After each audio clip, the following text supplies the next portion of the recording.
tonight our special guest is Nick Pione.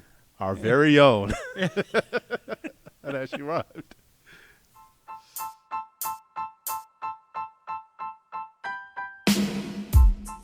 Welcome to the Business and Brews podcast, where our mission is to highlight local businesses in the Triangle area and shed light on different industries.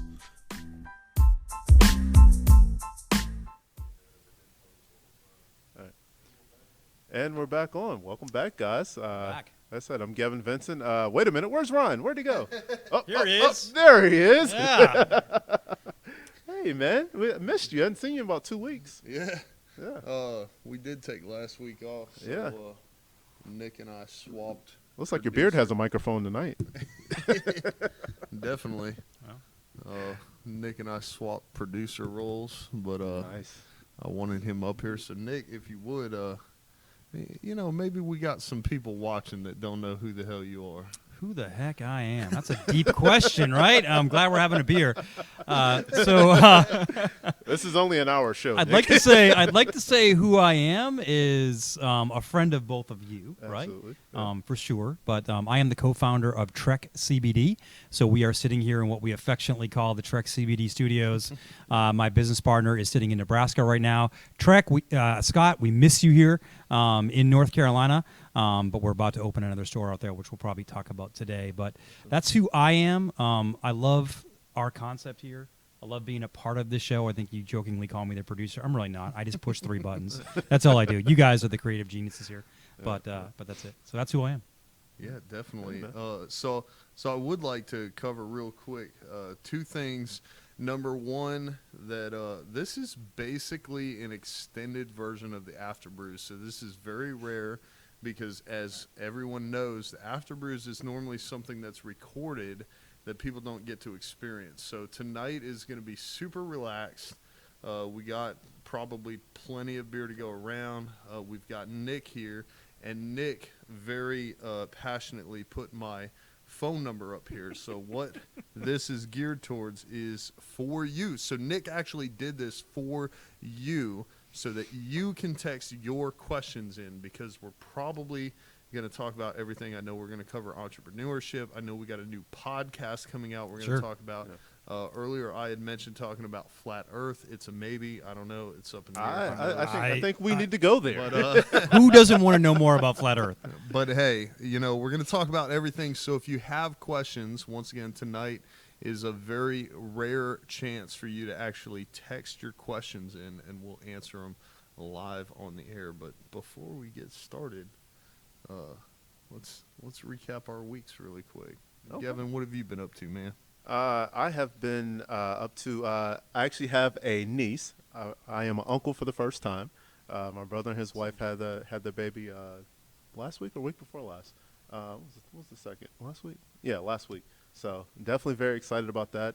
We're very excited about that. So other than that, just work as usual. Nice. How about you? I've pretty much been busting my butt. Actually, recently I was able, because Nick finished our postcards. We're going to get into that in a little bit for the new podcast, so I was able to come pick those up. Nice. And yeah, for sure. Yeah, very good job there. That looks very good. Mm-hmm. Yeah, but I was able to chat with him, help him out some, and what else? Well, this week, I mean, the bulk of it, I feel, has been the books. And so what I'm working on right now, which I think is a pretty decent idea, because I'm looking, you'll be very familiar with this, Gavin, I'm looking for that velocity. Oh, yeah.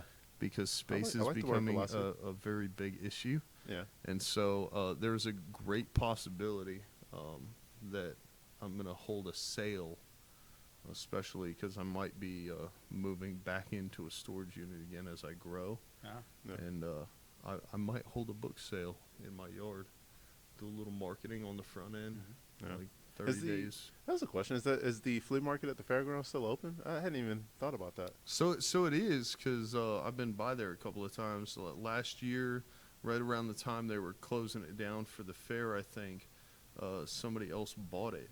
And so I'm super impressed, because the first time when I started selling over there, I saw their website, and I was like, they literally had a strip around the website, and I was like, that is real estate. Yeah. Like, you can put your vendors there, and like they had people like me who had permanent spots, and I'm like, why are they not advertising the people who hold their permanent spots? Like, you can Right. get this product here, you can get this product. The people that bought it do that. Oh, So I was okay, like, so they're nice, actually paying attention. brand new website, much better, better marketing. It's also, fortunately or unfortunately, more expensive to sell Right. there, but definitely not impossible because people are still doing it. And I drive past it. I'm not sure if they've got different hours or what, but I go past it and I see it. So, How about you, Nick? How's your week been? Been a good week.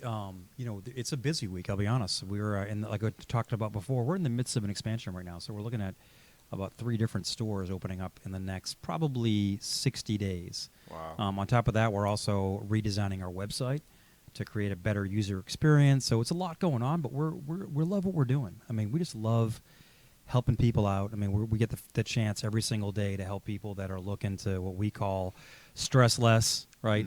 Move more, get out there, move around more, and also really at the end of the day to sleep better. So it's busy. We're also juggling the fact that here in North Carolina in Wake County, they have not opened up the schools, which I'm guessing is probably a similar situation for a lot of people watching this right now. So the Trek CBD studio, as Ryan can attest to, is also the Trek CBD at times homeschooling studio, where my little one is at this table here and working it out. I mean, this is what you do as a small business, right? I mean, Right. you know, when it's myself and my wife and we're working in the business, and really, I mean, honestly, her schedule is legit. It's like 9 to 4 every single day. Wow. So we're still trying to figure that out.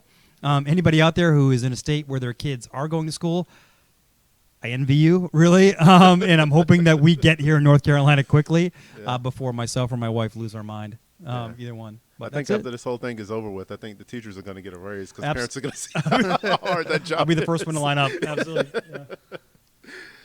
Absolutely. so we've already got questions rolling in. Oh, wow. Love it. I'm going to toss these out because I know Okay. all three of us have a little experience. Gavin, because I know that we did recording for the other show when, you know, maybe you couldn't be here right away or whatever the case is. So I'm really excited to hear from you, but Nick as well. So I'm going to throw these out there. We'll do one at a time. Love to know you. Okay, so actually, Nick, this is geared towards you. Okay. Love to know your suggestions for calming dogs when company is over. Oh, good one. We are partnered with a company called Honest Paws, and directly behind the camera right there is 2 shelves full of pet products. And they're pet products for one reason, to help the dogs move around more and to help them calm down. My dog doesn't have a problem sleeping at all, right? So that's the whole thing. So for calming, CBD, which all comes from hemp, has a very calming effect. Dogs, like people, have what's called an endocannabinoid system, and that system just keeps you in balance. So there's a couple ways to do it. It all goes by body weight. And before we get too technical here, but I just want to say one thing. You can reach out to us. Either go to trekcbd.com, and if I don't answer your question entirely right now, just fill out the contact form there, and we'll set up a one-on-one with you. It'll probably be me setting up a one-on-one to answer all your questions. But what I would recommend is 2 things, depending on the size of a dog. One of our calming dog treats, which you had a chance to try. Yep. So what was your experience with the calming dog treats? So it was easy to use. It's on the back of the bag. Yep. When you open it up, number one, it's resealable. Yep. So I really like that. You don't have to worry about bugs or rats getting in there, depending on where you keep it. They're sectioned. So if the dog doesn't get a full treat, you can break it, and it's right along that line. And then he loves them. And so my experience with food is I went to like Puppy Chow. Yep. Because I was like, oh, I'm going to get something cheaper. We were concerned about a scratching issue that he had, so we switched back to something healthier, and he doesn't like it. He turns his nose up at it. He walks away. We have to bury treats in it. But with the CBD treats, he actually likes them. Yeah. So when it becomes an issue, whether it's a thunderstorm or we know we're getting like a lot of deliveries and guests that day, whatever the case may be, 30 minutes or so beforehand, we read the bag, make sure, okay, it's like I can't remember the weights, but it's sectioned off. You give him that much. And then last night he was just taking naps. Simple, easy to use. So it is called the Calming Dog Bites on there, and there's Calming Dog Treats as well too. Again, happy to talk more about it, but I can tell you, and you can read through our Google testimonials, a lot of them center around pets because we have been able to help pets that are either having situation anxiety. We get a lot of rescue owners here that rescue pets, which I love. Shout out to Saving Grace here in North Carolina. Nice. But also we love that. But also dogs that are bothered by noises or thunderstorms or whatever. Either way, we can help. It just might take finding the right solution for your pet. But we'd love to hear from you. Love to talk to you. I like it. So I'm going to recap really quick in case people are jumping on after we got started that we are fielding questions live. You should see the phone number scrolling up. Please text. I'm happy to field your call, but I'll have to take it, get your question, and then answer because we don't have a way to plug the audio just yet. But text your questions in. So whether it deals with entrepreneurship or CBD, Gavin here is in car sales. I'm not too sure what I do anymore, but basically we're talking about the new show we have coming out. Nick just finished talking a little bit about somebody's question on pets and CBD and calming those pets down. So feel free to text your questions in. Nick, I know you just talked a little bit about like how you help the pets out and some of the things that they deal with and how that can help them. But what about CBD in general? So I'm really curious because I know you kind of covered it a little bit, but a lot of people are concerned or have that question. Is it legal? What's the deal here? Yeah, so legal in all 50 states, and so that answers question number one. Really, the industry is in transition right now. So it's in that place where it's getting a lot of attention. It's very exciting. People are turning to it because, let's be honest, right now there's more stress than ever out there, whether it's the stress I identified before of homeschooling your kids or whether it's because now both husband and wife are working from home. And I can tell you that when I'm home, I put stress on my wife, right, along that. Or whether it's just, just due to genetics or whatnot, I'm an anxious person. People look to CBD. People, of course, look for it to help with pain. And people also look for it to help with sleep as well, too. But it's a industry, as I mentioned, and I use this term nicely, transition, meaning it's exciting. There's a lot of science right now, and my background comes from a 20-year stint in pharmaceuticals, so I'm very familiar with the science. There's science right now. That's a good foundation. There's more coming, but there's also a lot of people making some false claims. There's a lot of people putting out some low-quality products. So one of the things that we pride ourselves on, first and foremost, is education. Just like we talked about with the dog treats, we want to talk to you. We will spend time with you one-on-one to understand your situation. And then if we want to move forward, make some product recommendations around that. So that's what we do first and foremost. But you got to be a little careful right now. Everything in our store is backed up by what's called a third-party laboratory analysis, meaning it's free of molds, pesticides, all that stuff. But that's unfortunately not the case out there. And it's unfortunately, I wrote an article about this not too long ago about scams where people are promising you $5 CBD oil, and that is by far a scam. If they're saying that Dr. Oz or Tom Hanks has come out and endorsed CBD, they haven't. He's talked about it on his show, but he doesn't have a product line he endorses, and people are using their images, which they've denounced, or Shark Tank, which they've denounced, as that. So I don't want to dissuade anybody today. If you're any of those three things bothering you, sleep, pain, or if you're anxious, we need to talk. I just want to encourage you that if it's not Trek CBD, do your homework. Right. Okay? Yeah, I mean, especially if it's something you're putting in your body or on your body. Completely. Like that's, it blows my mind that people don't, take the time to actually do the research if it's something you're actually ingesting or putting on your body. I mean, that's I agree with pretty that. intimate. That's super interesting because of the third-party vape shops, smoke shops, whatever. Even though, sure they might carry some of the stuff that you have here, but your store and then Diane over there at the NC Hemp Shop, she also is very careful about what she picks out. It's not just the people that walk in like, hey, we're a vendor, sell our stuff. It's got to be tested. It's got to be high quality. So.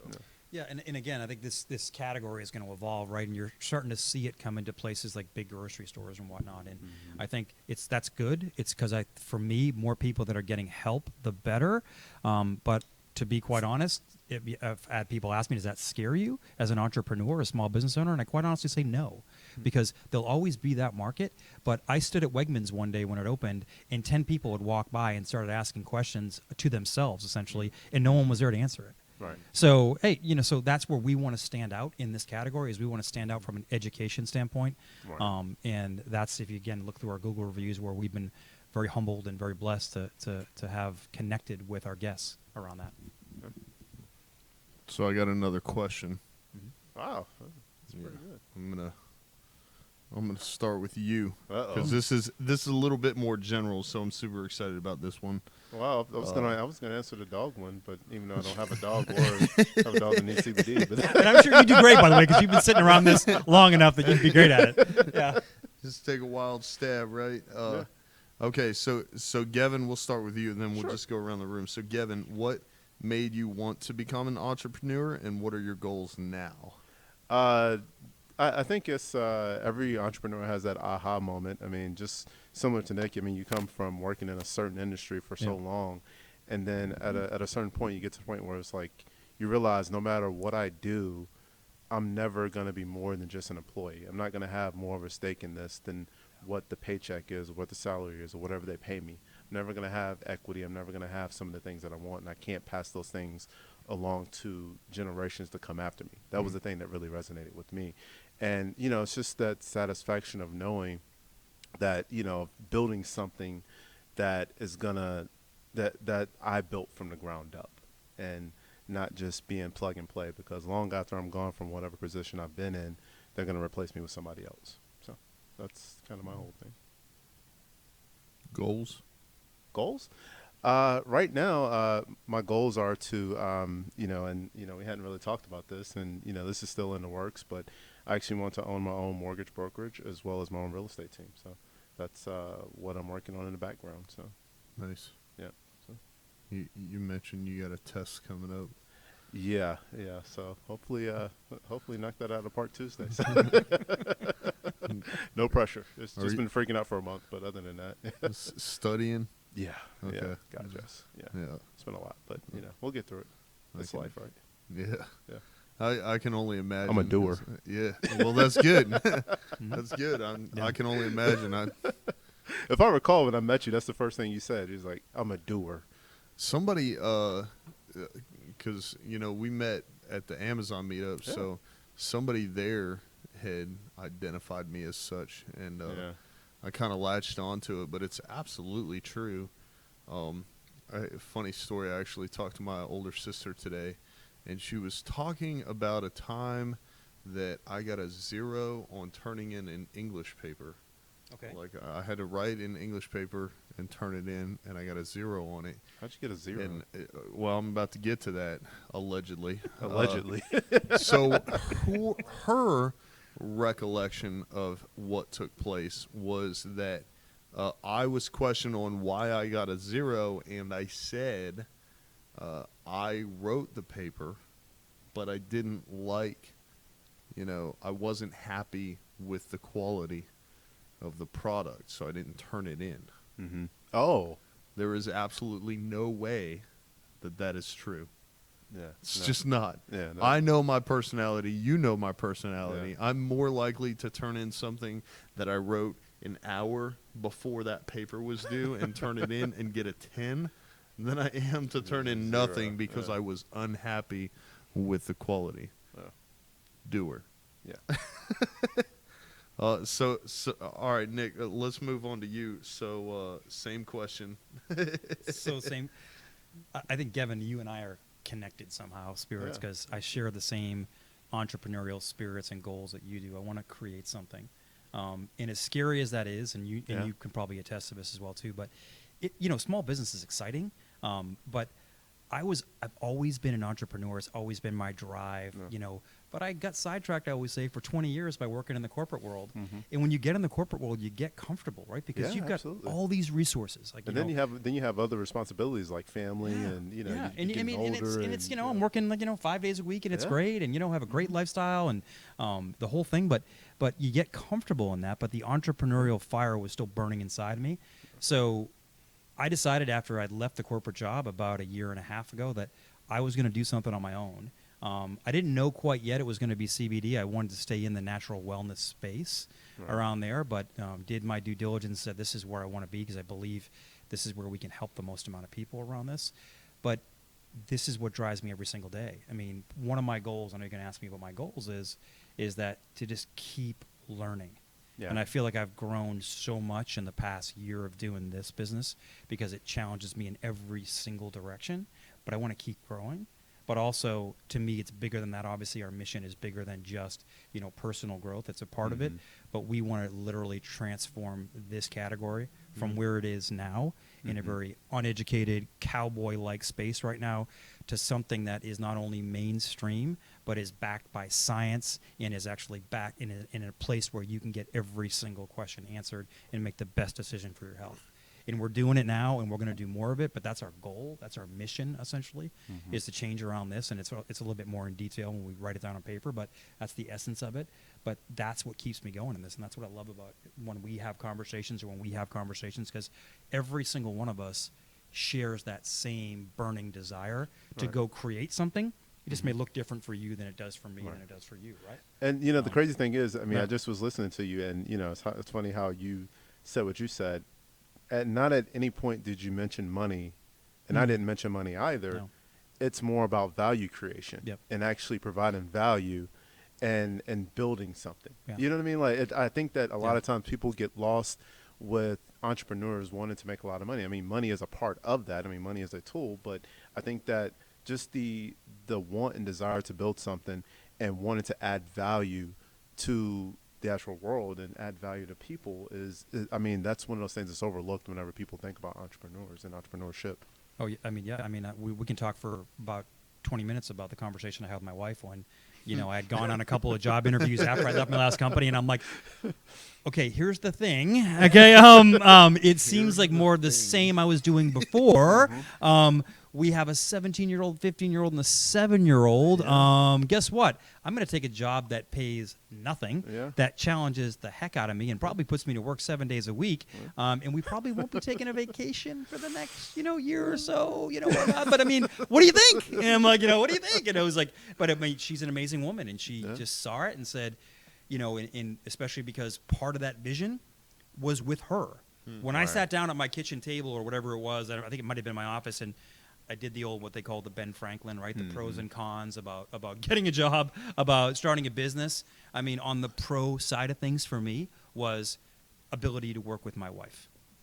Ability to work with my wife, period. And it was on there. And it was there because we had started off our professional journeys together. We worked together about 25 years ago maybe, and I loved it.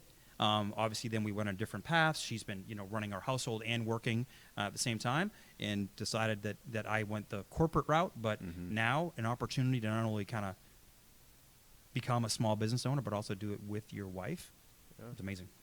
It's the ultimate partnership. Yeah, it is. Yeah. Yeah. I don't think my wife would ever follow me, but how about you, Ryan? Yeah, I want to hear about that. Yeah, Ryan, let's see. The man behind the beard. That's a good question. So I feel like everyone in this room already knows, but before I answer, I do want to recap really quick that we are texting in questions live. So far, we've had 2.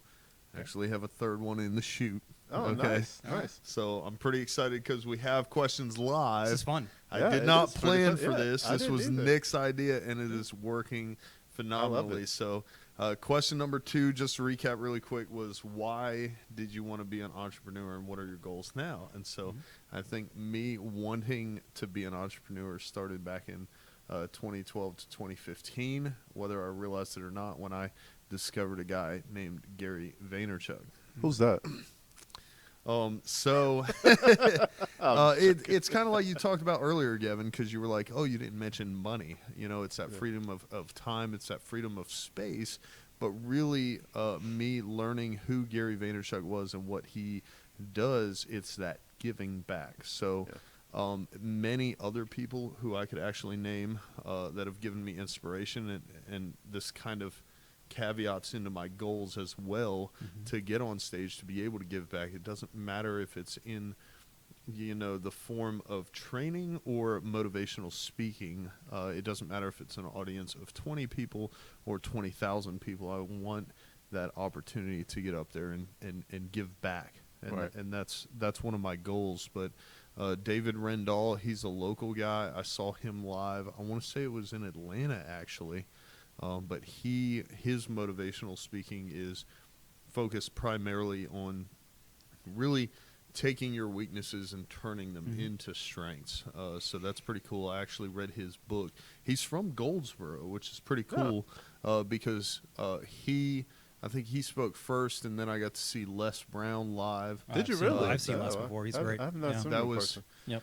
Well, I mean, of course, live was phenomenal, but I want to say that I might have just learned about him then, and getting to hear his story, how he got started in radio, living in his car, not being able to afford, a suit or anything like that, asking for an opportunity multiple times until he was given that opportunity. Yeah. The fact that he sold door to door, all of these things were just they resonated, and I was like, okay, so basically I was like, all right, so if I want to get on stage, I got to do the hard part first.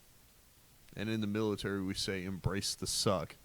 That's a very, very crude way of saying that with any goal is going to come challenges. Right. Yeah. And with those challenges, you're going to learn to overcome them. And it's really like embrace the suck. The military saying, the Army way, is just all of us together. So it's like, say us three are going on a 20-mile ruck march, We're not doing that. That's the mission. So we want to get to the end. And when we start out, by mile 2, it starts to rain terribly. This actually happened to me. I was stationed at Fort Polk in Louisiana for the first 5 years of my Army career. So it's like we set out on a ruck march, and then it starts to rain. So where we want to get to is the end of that ruck march. At the end of that ruck march is a hot shower.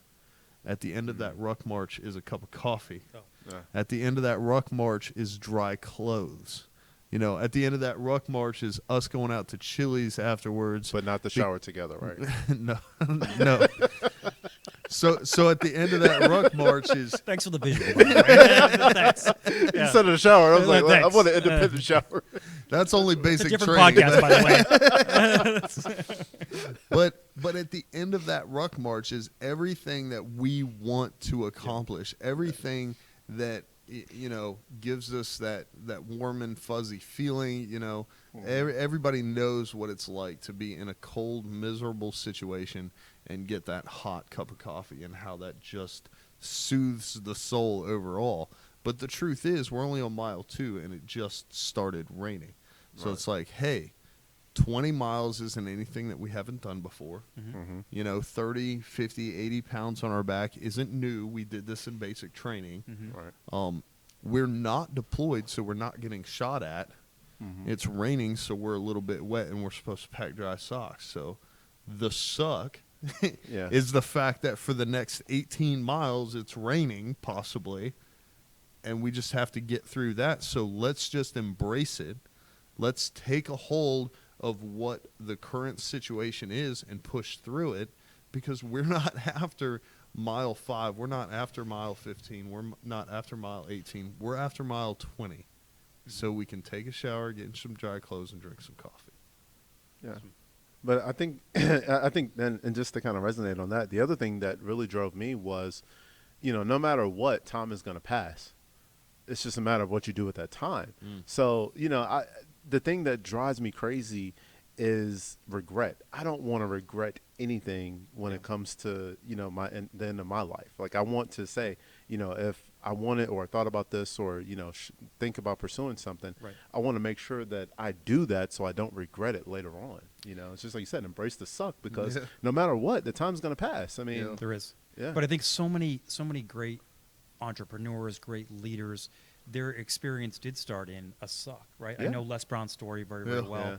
well. If you're starting a small business, if you're, let's look at what people tend to consume these days, right? They consume 2 minutes of information or 500 words, whatever. You might get to the punchline that says that, hey, Jeff Bezos is now worth $200 million. Yeah, but did you see that picture of him, like that picture with the Amazon banner that's like in his spray painted? office, right? And Working he's like 7 overweight right, and like thin in right. hair. Working 7 days a week. I mean, they say that about Bill Gates. Never Yeah. left. Didn't watch TV, take a holiday, do anything for like 10 years, right? Right. And I mean, so it's just there is a suck that you all have to embrace, Yeah. right? And to me, I think it's just part of the journey, and it's what makes you stronger at the end of the day. And as cliche as that sounds, I mean, it is. I mean, it is what makes you, because within that suck is probably some learnings. I don't know what you guys learned on an 18-mile walk or, in the mud. I mean, you probably learned that That it sucks. that it sucks, right? Yeah. I mean, if it were me, I mean, I mean, you guys probably had to do it. I would have said, check the weather next time. I mean, but that's not, I know that's not an option, I'm sure. That wasn't in the cards. Checking the weather. I mean, it's Louisiana, so Yeah, it's always raining. don't really need It's just to for check some the reason, weather. it's like for some reason, like when you were talking about the rain and the march, I just thought of Forrest Gump for some reason, like where he was in Vietnam and it just was raining. I was like, See, I thought Rain about come in what sideways and from down on the bottom. I thought about Bill Murray in Stripes. Oh, the old movie yeah, when yeah. when the sergeant comes in and wakes him up for the first day, and he kind of looks over him at him all sleepy and says, "I think something like on behalf of all of us, we should postpone this march until we're all better rested." And it didn't go over well. That I don't know, but I'm sure it wouldn't go over well then either. So yeah, So fun fact about that movie Yep. is I enlisted and told my boss, "Hey, I'm joining the Army. I'm not going to work here anymore." And he was like, "All right, have you seen the movie Stripes?" And I was like, "No." And he was like, "Before you go, yeah. you have to watch it." And I was like, "Why?" And he was like, "Because once you go, it's going to ruin it." And I actually watched it before and after I enlisted. And I was like, "Yeah, he's probably right." Because before I enlisted, I was like, I wonder if this is possible.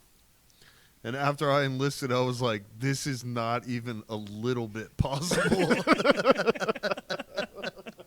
That's funny. That's phenomenal. So, wow, we keep actually getting questions. wow, So that's Keep 'em coming. that's awesome. who wants to go first? It doesn't Do matter. you guys want to? No, No, keep going. yeah. Keep them coming. Keep Okay. going, yeah. All right. So I'm gonna ask the question, and then whoever rings in first gets the answer. It's like- So it says, like Jeopardy. in growing in this time, what have you adjusted to continue growing your company? Do you anticipate more changes to come? Yeah, I guess you want to take that one first. Then? I'd be happy to, yeah. So, like I said, I spent a lot of time in the corporate world, and one of my jobs I had along the way was in the Office of Strategic Operations and Planning. And I thought I was pretty good at planning, but I got to tell you, in our business plan, we never had a global pandemic in our situational analysis, right? So a lot of it was going to be learning in the moment, like the rest of us have done in this Yeah. journey. I think the most immediate thing for us was around what do our customers need? I mean, essentially. So, and keep in mind, we were a brand new business. We opened this business in December of 2019. The pandemic pretty much hit a week after we had our grand opening, which was like amazing, and we had 200 of our friends and customers here, and we had a band outside. It was great. DJ rather, it was great. And then the pandemic hit a week later. So we sat there and said, okay, so the first thing for us was in this new category, making sure that we could stay open. So as being part of an essential business, so we made our case to the Wake County, and they agreed that you guys can stay open because you help people with their wellness. But what we did immediately was kind of reach out to some customers and say, well, what do you need during all this? And it was overwhelming. Like, it's it's not that I don't love you guys, but I'm not going to be coming into the store right now. So we immediately set up 2 spaces outside for curbside delivery. You know, made up signs, put parking cones in them, and curbside delivery. Customers wanted to stay home. So, you know, at the end of the day, we did free delivery within almost like a 20-mile radius. And then we changed our shipping policies to free shipping across the board. And then for us, the hardest part for us is mentioned before, is that we really wanted we really want to and do spend a lot of time with our customers. So how are we going to do that virtually in a way that's going to make them feel comfortable? And we did a lot of it just over the phone. We did some like over Zoom or FaceTime or whatever was comfortable for them. But it was more about how do we sustain what we believe in. And those are the pivots that we made around there. And then there's some of the business things that we had to do. We talked to our suppliers and said, okay, how about some extended terms? Cash flow is important to us right now. So we extended some of our payment terms around there with them. We definitely watched the bottom line. I mean, in terms of we didn't put too much on the shelf to make sure our cash flow was there, right? So extending credit terms, watching our ordering, and making sure that our suppliers would give us things like 2-day shipping to get the product here faster for us, so we didn't have to hold it as long.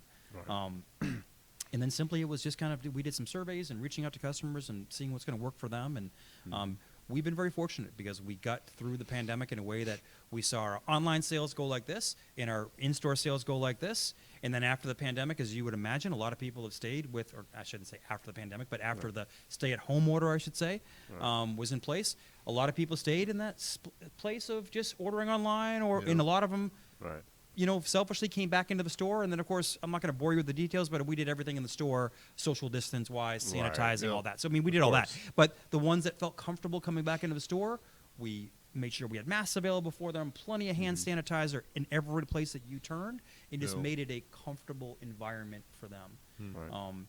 That's what we've done. And we'll probably get to a place where we talk a little later about what we're going to do moving forward. But I think it was more about what do you need right now, and how can we help? I didn't mention one thing. And the other thing that we did do, which is really important to us as people, is that we know that not only with the virus out there were people that were getting downsized. And there were people that were getting less hours, and there were people that were having to live on the unemployment. So myself and my business partner, Scott, put out a video on Facebook, and we said the last thing we finished with was, hey, you know what? If you're having a hard time paying for your products, we are not going to let price get in the way. We'll work with you some way to get it to work for you, because the worst possible thing right now is I want your pain going up or your anxiety going up or not sleeping, because that causes problems with everybody. So we made that conscious decision, and we didn't just say, hey, 10% off for everybody. We worked in a really specific situation with everyone and made it work for them, to where, honestly, some of it was free products. And some of it was deeply discounted, but either way, we just weren't going to let that become a barrier to wellness. That's awesome. Yeah. I mean, but I think a big piece of that is just identifying, one, just how you can assist the client and actually adapt to fit their needs and actually do business the way that the clients actually want to do business. And, you know, from the automotive side, we saw a huge increase in business just simply because our competitors couldn't adapt. They weren't willing to offer home delivery. They were not willing to do the whole transaction without the client coming to a physical location, whether that was through the sales department or service department. We made those necessary changes, and as a result, we were able to capture the lion's share of the business. And, you know, we embraced all the techniques as far as if the client wanted to come into the showroom, you know, making sure that we're social distancing, make sure that we had masks available for not only ourselves, but for the clients, and make sure everything was sanitized, and making sure that we did everything to the T as a group, so that way everybody was on the same page, so the customer felt comfortable if they chose to go about doing business that way. But it's just about meeting them where they're at and adjusting and adapting to the way the customer's telling you they want to do business. Yeah, it's simple, right? Yeah. You and I were talking about this before the podcast kicked off. You know, simple isn't easy. I get it. But to me, it's the only way to go. Right. But I mean, you know, but I could see how some business owners may get to the point where they're like, just all they hear is just the pandemic, and they're freaking out about the pandemic, and they're not thinking about the steps forward. Like, how do we adjust and pivot from here? Like, how do we move forward? I mean, we have this new normal. How do we adjust and still give our clients what they need, but do it in a responsible manner to where they still feel safe. Mm-hmm. I love it. So You're supposed to say I dig it, not I love it. that's my bad. That's why I got you as backup. So, I dig Nick, it. you were talking about working with people, that you're not wanting to let a number get in the way of them taking care of your health. I think that's super awesome. So, massive props to Trek CBD for that. Yes. Because making it very clear to your customers, not just setting that expectation, but being available and putting out that type of information, I believe is super important. I didn't preface this, and I don't really have permission to put out his phone number, but Mauricio, who Yeah. was on our show Mhm. just Yeah. a little bit So, ago, yeah. so he's a Marine. I'm an Army veteran, and every day we have someone. Obviously, the signature block of my emails says 22 a day is 22 too many. The military celebrates something called I don't know if you would call it celebrating, but recognizes something called Red Fridays, which is remember everyone deployed. So that's a very common theme as well. But he actually called me yesterday or the day before. I didn't really have any information off the top of my head, but I wanted to extend it to everyone because you mentioned heightened anxiety and people dealing with that. Veterans are someone who deals with that. Yeah. Yeah. And so Mauricio called me. He asked me if I knew anyone who wanted to contribute, but we lost another one, and he's putting together a care package Wow. for that. And so if anyone wants any more information on that, reach out to me. My phone number's up there. I'll put you in touch with Mauricio. But that's super important. And so for everyone, Yeah. if anxiety and stress and things are climbing and you're offering to help bridge that gap, I think that's super important. And I believe that definitely deserves props. So I thank you. appreciate that. Absolutely. But I'd like to help as well too. So if there's anything I can do for that situation, I'd love to help. Yeah, definitely. I know. So him and his company and some of the folks down there are putting something together. But I know I live streamed an event for Chosen Foundation a while back, and they work closely with the families of fallen veterans and soldiers. So that's pretty cool as well. So. Whether we want to go direct with a specific family or somebody's just looking to support in general, I think there's plenty of different options out there and organizations that, work to help support that cause. But Yeah. I mean, you've done something that I haven't done. My dad served in the Marine Corps. I know I'm in awe of you serving in the Army for as long as you did. Yeah. It's the highest discount we give in our store. I mean, we give a 25% discount. In our store because for veterans or active military, either one.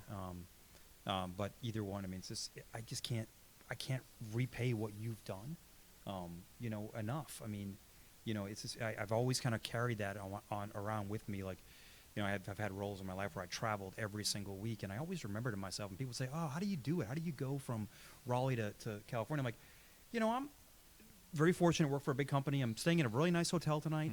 I'm going to have a nice dinner, right, and whatnot. And some guy's over in Iraq right now defending my freedom right now, which freaks me. I don't know if you ever saw this, but might have like a wolf spider in his tent. You know what I mean? With this massive thing I've seen on the internet, and I'm like, I'm out. Right? I mean, I'm like, there's a lot of things I can deal with. I just want to know, that's not one of them.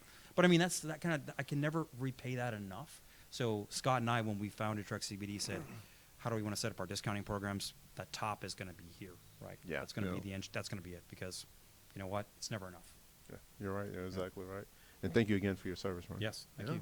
Yeah, appreciate it. So I think in answer to the original question we started with about the changes and stuff, I think that's super important. And I know you, Gavin, covered a lot in way of like the touch-free and how your dealership was adapting and some of the other ones weren't. And I know you talked about, Nick, how you put stations all over the store and practicing the social distancing and stuff. And I think both of those are super important. So because most of my business has been online. I haven't had to worry a lot about that. One of the things I did implement wherever and whenever possible is free shipping. Yeah. I think that helped a lot, especially with people losing their jobs so much. But I just think it's very important to take everything you guys talked about and implement those. So the question was about changes, especially during this time. But I think one word I would apply to that also is pivot. Yeah. And the reason I say that is because I actually know a company who was doing home services and refused to pivot. But the funny thing is they didn't really have to make any like physical changes. Yeah. They were already at a distance from the customer. Right. Maybe, have masks available. They already had hand sanitizer and a ton of it available. But the number one thing they could have changed was the way they communicated that information to the customers. Yeah. So instead of you calling in to get a quote and them coming out to give you that quote, maybe it was, the customer requests a quote, and when you're informed that someone is coming to do the quote and it's scheduled, hey, we're practicing social distancing. It's a touch-free experience. That's super important, even though it was already set up like that, even though the closest someone would, most of the time people weren't even home. Right. But to just add that vernacular into your advertising is super important. And I think you guys both covered ways that companies took something and whether it was a major change or a minor change, something that pivoted to accommodate that customer and make sure that they feel comfortable. Well, pivot's important because it's important because the data is evolving constantly, right? Yeah. We started off this whole thing with saying that, you basically had to leave your Amazon packages outside of your house for like 2 days, right? Or leave your groceries in the garage, right? And then the CDC came out and said, surface contamination is probably more minimal unless as long as you're washing your hands, not touching your eyes and whatnot. So it's so easy right now, like you said, Ryan, if you're thinking everyone's on the same page, it's not a judgment. Nobody's on the same page right now, right? The data is evolving so quickly that it's hard to know where to turn. It's hard to know what information is. So to your point, constant communication, even if it's the most basic things, is really needed right now because people are thirsting for information. I really believe that. Well, and just outside of the pandemic, I think that this definitely is a good lesson for business owners and entrepreneurs alike, because the world is constantly evolving and things are always changing outside of the pandemic. And businesses are constantly changing. So you have to be, constantly looking ahead of the curve to figure out what's coming next and to pivot. Not only for this pandemic, because after this thing passes, there's going to be something else, that's related to different businesses. So it's just a matter of having that mindset of, okay, I have to be constantly looking ahead of the curve and stay ahead of what's going on in my industry and everything that's going on in the world to figure out how that's going to affect my business and how I can actually stay on top of it and actually provide the best service possible for our clients. Evolve or die, right? Exactly. That's what it is. Yeah. Yeah. After that. I love it. We do have another question, possibly two. Uh-oh. I gotta say it again. I really love this. Yeah, I it's love the pretty interactivity. Yeah. I do. Please keep them coming. And if we didn't answer your please. question, let us know. Give it to us. Very unexpected, but greatly appreciated. I will say that. Yeah. So actually on the tail end of that last one, and I think we touched on this a little bit, but they asked, do you anticipate more changes to come? So I feel like that question kind of plays into the one that we normally ask people, where it's like, if you had time to prepare for this, what would you have done? But with you in the car industry, so we're talking about self-driving, we're talking about electric, and with you in CBD, this is a brand new industry. Brand new. So changes to come. What are we looking at? Where can we see this stuff going? Who wants to start? I'll go first. Yeah, go ahead. In terms of automotive, I think that everybody's trying to adapt to what's going on with self-driving and with low emissions or no emissions in the case, as far as trying to get get to market battery operated vehicles as well as self-driving vehicles. So I mean, it's just like anything else. I mean, you either evolve or you die, and You do. that's what generally going to happen. I mean, but again, it's just like you were talking about. I mean, it's just really meeting the client where they're at and just figuring out what the client needs are. I mean, and global warming and climate change and all those other things are definitely a factor. And I think that 20 years from now, it's not going to be uncommon for us to see self-driving cars and self-driving even semi-trucks. Yeah. But yeah, it's coming. So, have you seen that show Upload on Amazon Prime? No. Okay. Do you believe? What about Hot Tub Time Machine 2? No, I didn't know there Really? was a two. I hadn't even seen the one. So both of those feature self-driving cars. Yeah. And in Upload, I think they own them, but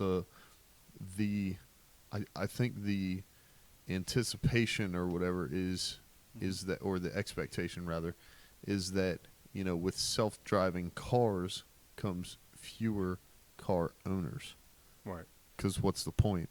Well, no, I mean, I think that, the way that we're spread out, I think that you're just going to have, it's going to be part of your commute where you just like in the Tesla, you can just sit back and let the car drive itself. But the biggest factor I see is you still have human drivers. That's the biggest element. I mean, that's the thing the computer can't. It's got to kind of be all or nothing. Exactly. It has Everyone's got to be on. Yeah. It's either you everyone's have got to be all self-driving or none. Yeah, I agree. Because the biggest thing that the computer can't detect is human behavior, i.e., drunk driving, distracted driving, Right. all those other variables. It can't account for those things. Yeah. Which is why you had That's was it in Holly Springs or Cary, the doctor who was self-driving his Tesla and had a car accident. There's been a couple of them, right? I mean, Yeah. It was There's been a there. couple, It's yeah. not quite there yet. I mean, Yeah, it's, I mean, you can't account for the human promising, factor. but I mean, that's the only downside about it right now. I mean, eventually There's we'll no get way I'm past taking that. my hands off the wheel if I'm driving a Tesla, at 70 miles an hour. I'm sorry. I mean, I love Elon Musk and I love his vision, and he can put a man on Mars. But like you said, with everybody around me, I'm not taking my hands off the wheel right now. It's crazy. I mean, Well, we were driving down to the beach and a guy had his Model X, and I happened to look over. And he had the self-driving feature on, and he was over taking a nap with the blanket rolled over him. I was like, "What is this?" Yeah, I could not. Like, I literally had to get physically away do from that. it. Yeah. No, there's No, way. I'm like, it's not even a mentality thing. It's that, like, and I don't know if this is who I am or if it came from the military, but it's like, say I have to be here at 6:30, right? Yep. Yeah. And I lay down at 5:50 for a nap. Right. And I'm like, okay, I got 10 minutes. I'm going to take a nap, and then I got to leave and go to the show.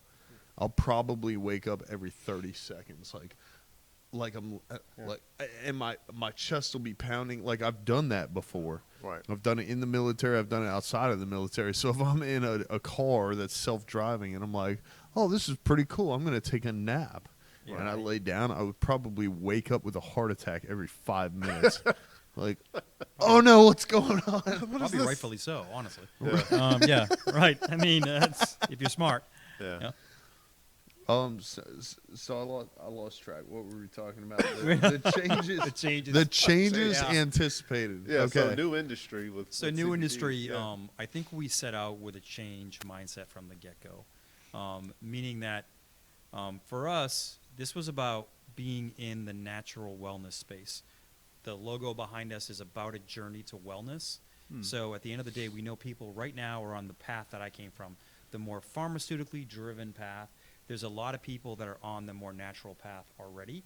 But there's one thing that we've all seen over the past 20 years is that people are looking for more natural options. We recycle more, the whole thing. So we wanted to be on the natural wellness side of things. There'll always be a need for pharmaceuticals. I'm not saying that, but the natural alternative of things. So that's why this store will evolve beyond CBD. CBD is evolving in itself. If you think about, there's 100 or so different cannabinoids in the hemp plant, which CBD is the more prominent one, but it might not be the best one as the science reads out. There are cannabinoids like CBC and CBG that make up less than 1% of the plant, but have potential, and I want to say potential again, to relieve even greater pain, to relieve more anxiety. They're doing some cancer research on them in glaucoma for CBG.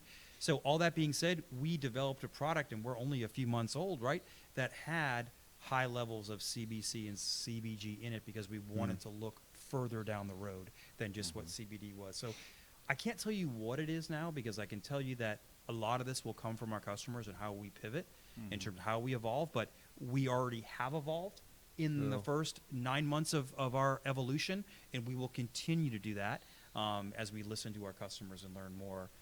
But I'm just excited that, for me, I got to continue, after I convinced my wife, I get to continue my journey into wellness because it's in a very addictive space. I mean, what drove me for 20 years, more so than anything else, was hearing from patients and hearing how the medicines impacted their lives, and most of it was around quality of life.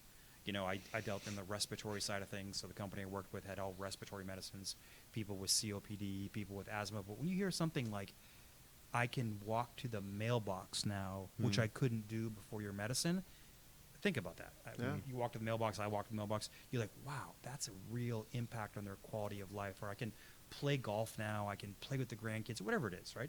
I get that same adrenaline rush here because we hear the same thing. Listen, I couldn't sleep, and now I can sleep. And every time we get a Google review like that, it just brings chills to me because that's why we do this. And that's why we're going to continue to evolve to make sure we can continue to do that. Right. So sorry if I didn't answer that exactly the way it is, but at the end of the day, we're going to continue where we are evolving and we'll continue to evolve, but it'll all be in the natural wellness space. That's awesome. That's awesome. I love it. How about you, Ryan? Mine's pretty simple, man. What's great about it is before I was selling things for myself, and during and after the lockdowns, finding businesses who were scrambling because they were not online, and so being able to help them get online is what helps keep their businesses running. So granted, I'm not that big, but offering that as a service to other businesses is not just super important for them, but it helps to take care of their customers so that they can still get their products out, especially if they're a non-essential business. They can still fulfill those orders. I've got one store in North Raleigh that sells ink that's super interested in what I'm doing. I've got another thrift store down in Cary that's super interested in what I'm doing. And I mean, for people like me and you, Given, the online space and retail, especially as it relates directly to Amazon, is nothing new or super crazy or complicated. But to folks that have been in business for 20, 30, 40 years and don't even know anything about the internet, it's so much easier. Instead of building their own website and figuring out how to market and drive traffic to a website, just Put it on let's there. just give it to this guy, and then he sells it, and then we, customers taken care of. It's phenomenal. So I kind of transitioned from a product-based business to a service-based business almost overnight. Just one thing, being a new entrepreneur, and again, just new to small business, but I also understand how hard it must be for someone when we use it like this. Just pivot your business, right? We say it like so flippantly, right?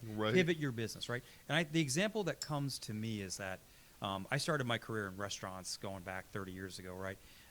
And I still stay in touch with the industry. I have friends in the industry, and I see some concepts that are evolving right now, even to the extreme where they're like, you know what? I used to have a buffet on this side of my restaurant. I'm just taking out the space. I'm going to sublease it to somebody else, and I'm just going to focus on takeout because right now in whatever individual markets, they feel like the dining business is not coming back, right? Right. So there you go, right? And you hear about all these ghost kitchens and virtual kitchens that's what they're doing.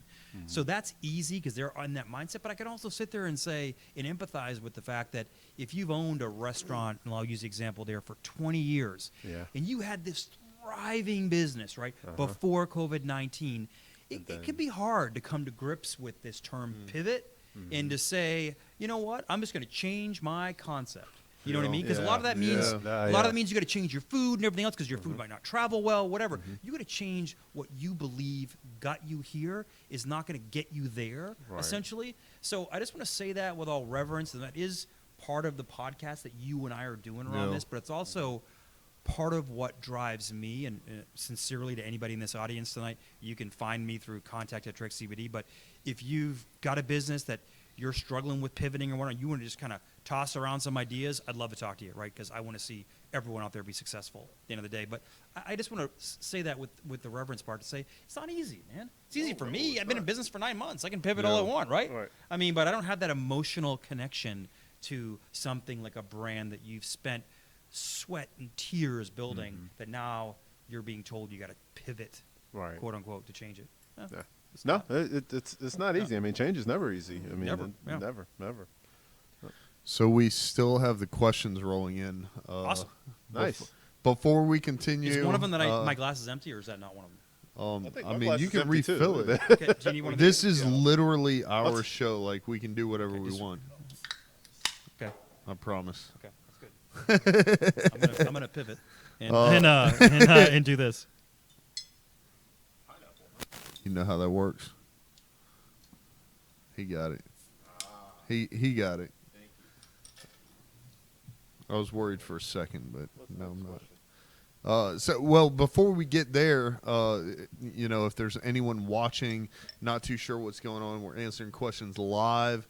Obviously, the phone number, I think, is right there, below Gavin's leg. Right here? It's like right around there somewhere. Yeah. Usually when you point in my legs, you're not usually that enthusiastic. Just text your questions in. Of course, don't call because I probably won't answer, but text your questions in. We'll it's answer just like them. when I call you. Yeah. Yeah. Exactly the same. It's funny you bring that up. I remember one of the phone calls from you I distinctly remember was a while back. I was down, I think it was down in Charlotte, and we were looking for shelves or something. We were shopping for books. I was still running my book business. I was with this girl that worked with me, and you called me because you were with someone. I think you were selling a house, and the house needed some type of chimney work.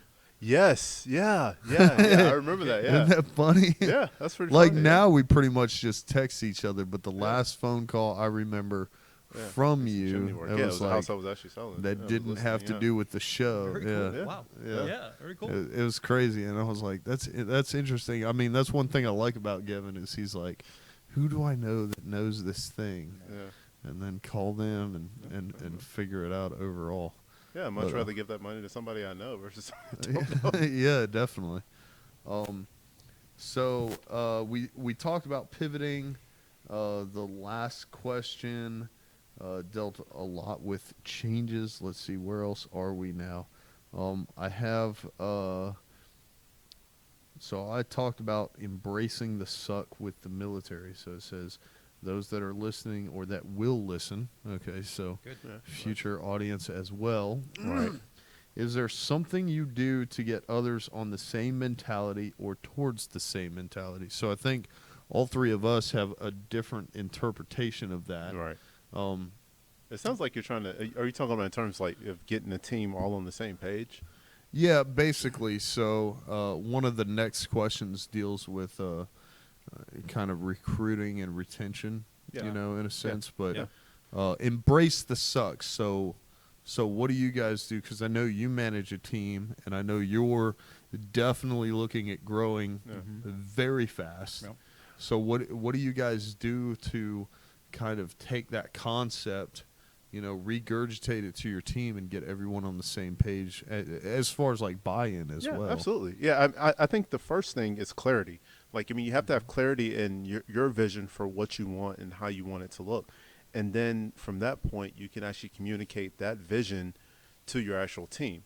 And not only just communicating the vision, but actually putting in different benchmarks for how to get to that grand vision. So it's not just like we're at 0 and this is 100.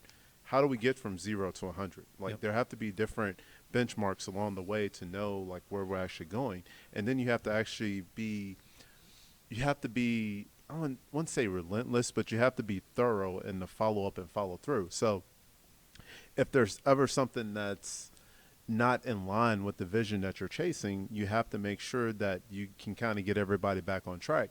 and you're always constantly talking about the vision. You're always constantly, Yeah. reinforcing where the vision for everything is going. Because I believe personally, I think that rock stars attract rock stars. Like, so if you yourself are a good person, you're going to naturally attract good people. And once they see the vision that you painted, they're going to want to get in line because everybody wants to work towards the same goal. Completely agree. And I love your talk about or focus on the vision itself. I think there's been studies done, and part of my background was leading large sales teams of over 100, right? So, so leading that, and I think there's been studies done that show that when people don't get the vision, buy into the vision, why the vision's important, and they don't understand the strategy. And when we say strategy, people throw that word around a lot, but strategy means what do you need to do to win? Right. What are the 2 to 3 things you need to do to win? When they don't know what that is, chaos incurs. Yeah. And when, like Kevin, you're a sales manager now, and when sales managers start coming down on their teams and just assuming that the vision's clear and the strategy's clear, it's usually not. No. Right? So something you got to do every single day is reiterate the vision, reiterate the strategy, and then measure what you want to see in terms of what's going to be success there. So, like, if you're trying to, like in the car business, I don't know what it is, but if you're trying to sell more cars, right? What is the KPIs, as they say, right? They're going to lead to selling more cars. That's what it is. People are not aligned. They don't buy into it. And they don't know what they're supposed to do to win, so they make up their own story. And they say, I'm not going to focus on selling cars. I'm going to focus on whatever it is. And I think with that, and the thing that really took me a while, because I've been in management for a while, the thing that took me a while to understand was you're not really trying to get someone to the end product. You're trying to get someone to follow the process that leads to that end product. Yep. Like, you know what I mean? Like, you're not really trying to get them to sell a car. You're trying to get them to follow the process that leads to that actual action that you want in the end. Like, you're trying to reward them, like, of doing everything that what do successful car salespeople do? Yeah. And I'm not talking about scripting somebody, Right. but if there's 2 to 3 things that successful car people do, and then you can take that and put it into your own words, absolutely, right? Standards and whatnot in place. Yeah. I think the one thing that I like about this conversation here is that, after multiple years of hiring people, I have come to, I don't do a lot of absolutes, but this is an absolute for me, essentially, in terms of I've learned that I want to hire people based on values versus skills. Right. So what does that mean? Essentially it means to me is that in my previous career, I've hired a lot of people that had a ton of sales experience, or in that case, pharmaceutical experience, and they never worked out as well as the person that I hired that had just the values I was looking for, hard work, right? Teachability, those things you work for, you can teach them the rest. It might be a more investment of time up front, but at the end of the day, than somebody who comes in and is already a salesperson, but every single time it pays off, right? More so than the person with a depth of experience. If you can find both, great. Land it. But if you can't, go. For me, just my opinion here, I'm going to hire on values versus skills. See, me personally, like, I don't like people with sales experience in that specific industry. I want new people that can actually start from scratch as far as a blank slate, because just like we're talking about, the industry's evolved. Our industry has evolved so much over the past 3 years that if you got somebody that's been in the business for 20 years, the way that it was done 20 years ago is not going to work now. So it's like you're trying to break those old habits, and God only knows what you've been taught in the past. And we got to start, I got to start and figure out what you've been told and kind of correct the whole thing versus actually starting with somebody that has good values and actually teaching them how to actually do things from that point. Simplicity. I own a company called ProLine Solutions, which is about consulting, and it's really about helping small businesses benefit from experience from the corporate world, essentially. But part of it always comes down to that, is everybody in this organization on the same page? Because usually they're not, okay? And if they are on the same page, are you doing the activities that are going to bring this organization success? Exactly. That's an oversimplification, but it's kind of rings true in a lot of cases. Ryan? I dig it. I like it. I felt like if I didn't say it, then he was going to get left on red. So I agree with everything you guys just said. One thing I talked about earlier when I used the term embrace the suck, I believe very directly correlates with Gary Vaynerchuk's version, which is embrace the process. So it's just, what you said it earlier. What got you here won't get you there. Mm-hmm. You know, it's 100% true. And getting that buy-in, even in the military, people oftentimes are like, "Oh, in the military, you know, you have to do whatever they tell you to do." Mm-hmm. Sure. Can you quit the military? No, not in that sense. Mm-hmm. But you can absolutely give up on yourself. And at the end of the day, that's all that really matters, because when you quit a job, are you actually quitting? Are you casting anything else to the side except for just giving up on yourself? Not Tell necessarily. me more about that. Like, how did you see that in the military? I mean, I'm sure you. So I'll give you an example. It's Yeah. just like this one kid. He came out of basic training. He couldn't pass his run. I said, okay, no problem, go run. You know, and sure, yeah, he had to do what I told him to do. I was his leader. I was an NCO. I said, hey, you know, it was weird because he was fresh out of basic training, but he couldn't pass his run. In order to pass your run, you run more. End of story, right? Seems easy, right? Seems easy. simple. Yeah. And I do know that in me making him run more, eventually I got a text one day that was like, hey, Sergeant, I passed my run. And I'm like, yeah, that's great. I don't actually care because that's what you're supposed to do. Okay, text me when you get a Love it. 300. I love it. I love it. And Yeah. and I'll be Did you super give him a excited cookie? for you. So Did tell you me give what him a cookie? what happened with him? Did he go beyond? The point is, once I was no longer his leader and teams got rearranged, he failed his PT test repeatedly, and you get chaptered out for that. Yeah. So what I mean in a sense of, you know, you can't quit the military. Yep. You can only give up on yourself. You can't walk in to the first sergeant's office and be like, I don't want to work here anymore. Right. I'm going home. Right. But you can go AWOL. You can fail your PT test. You can become overweight. And so all these things have different repercussions. You know, if you go AWOL and you get caught, when you come back, they'll probably chapter you out. No big deal. Right. If you hit your 31st day, you become a deserter. When you come back, you might go to prison for that, especially in a time of war. According to the MCM, or the Manual for Courts Martial, I could be wrong, but at least the last one I looked at, which I believe was 2012, in a time of war, stuff like that is punishable by death. You know, so some of these things are extreme, but failing a PT test or being overweight, I've got tons of friends who have gotten out under those circumstances, and it's basically the same as, you know, getting out at the end of your tour of service. Wow. So the DD 214 still labels a chapter on there, but that's the thing. At the end of the day, when you look at weight, when you look at a PT test, you know, physical fitness and having to meet certain standards, this is something you did to get into the military. You had to do that to get out of basic training and advanced individual training. So at the point where you're permanent party and you're not meeting these standards, are you quitting? Or are you just giving up on yourself? Did this kid end up washing out, or did he? What happened to him? Well, he ended up getting the chapter, Okay. which kicked him out of the military. Mm. So the point that I'm making, Nick, is that the discharge is not severe for failing a PT test. It's no big deal. But, you know, I made him run. I got him to pass a PT test by making him run, by giving him someone who had to run also, by running with him whenever I wasn't working shift. So I happen to love what you, because you held him accountable, right? Which clearly his other NCOs didn't, because after he left you, they didn't make it as clear to him what he needed to do, or didn't even hold him accountable or inspire him, if there is a way to inspire somebody to do it, because he's out of the military today, right? I mean, at the end of the day, that's the result. But I think that could be, and I don't know the situation, but that's often a failure of leadership, right? Is not only setting direction, inspiring people to why you want to do that direction. Like, hey, why is it important for us to meet the PT standards, right? But then also saying, this is the bar and you got to get to it or you're out, essentially. That's it. And there's nothing wrong with that conversation, right?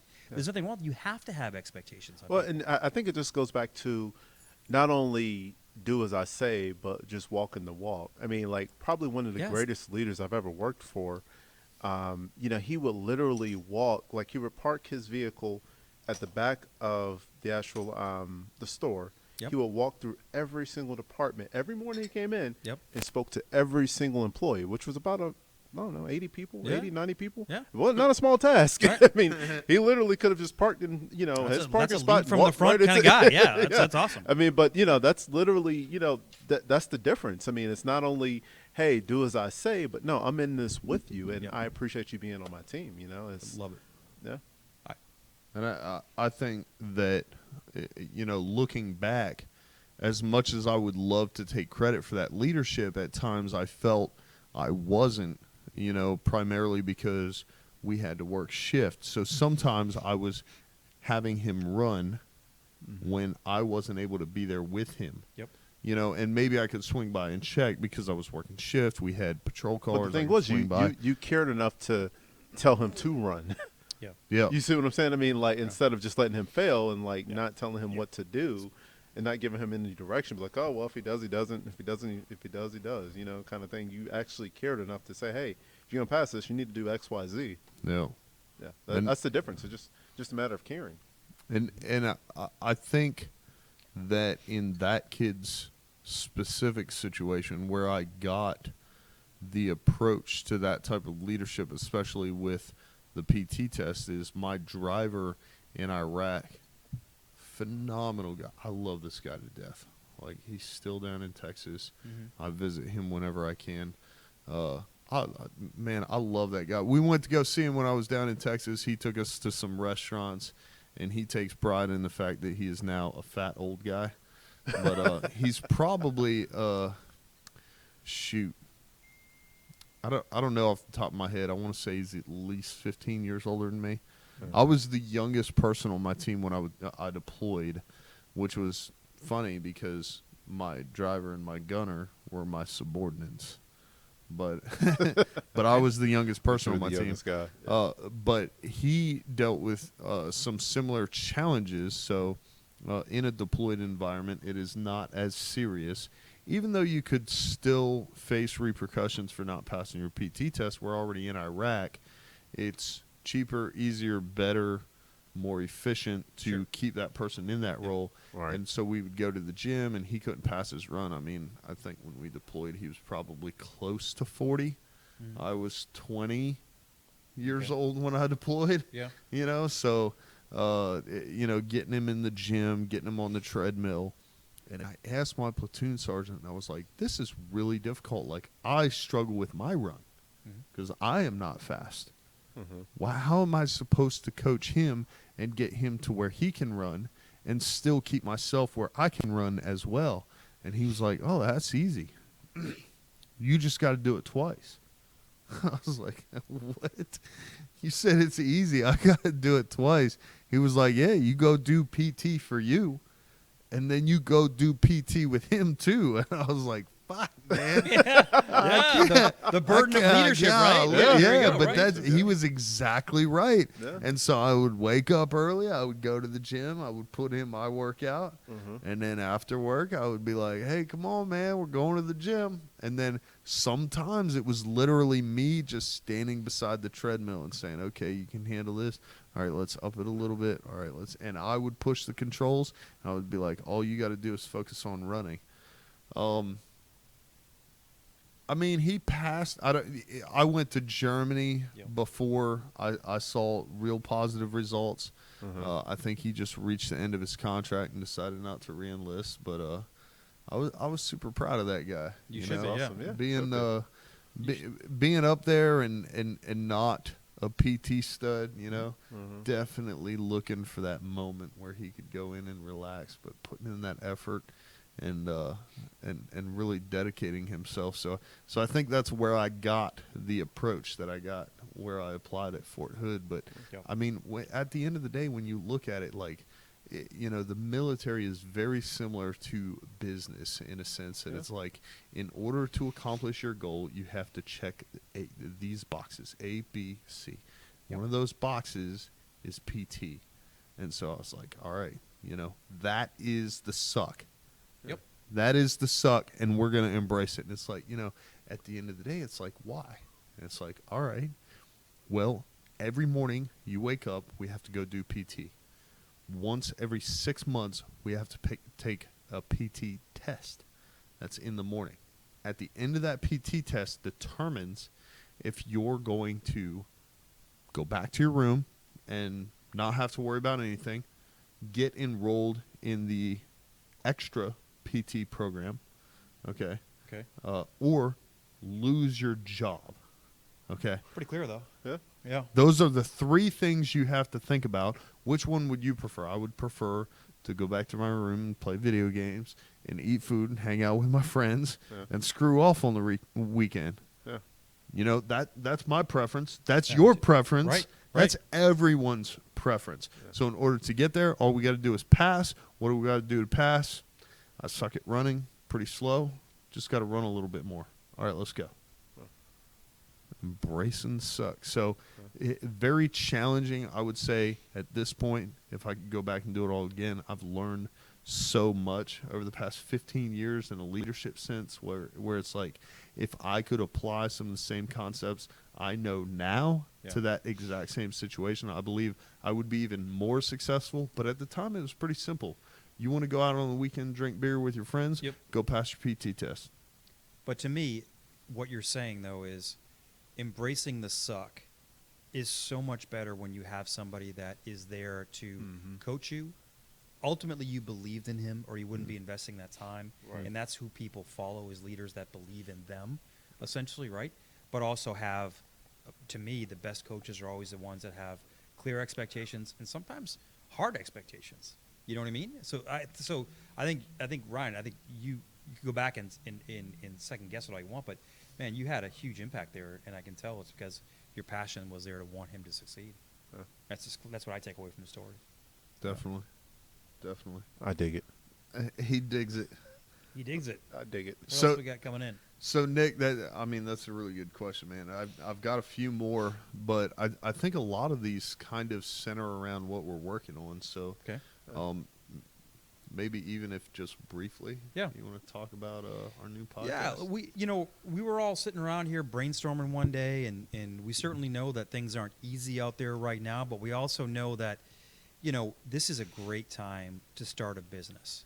And I always think about an entrepreneur as somebody who's sitting on an idea, and you're like, I want to execute this idea, whether it's good times, bad times, it's a little bit scary, but I want to take the first step. How do I do it? So Ryan and I, and Gevin's been on to guest host as well too on that, are just putting together a simple podcast where it's going to be how to build a business, but specifically focus on during a pandemic. So if you have a business right now and you want to get into the pivot conversation like we talked about today, great. We want it to be as interactive as it is today. If you're sitting there thinking like, what, is this the right time for me to start a business?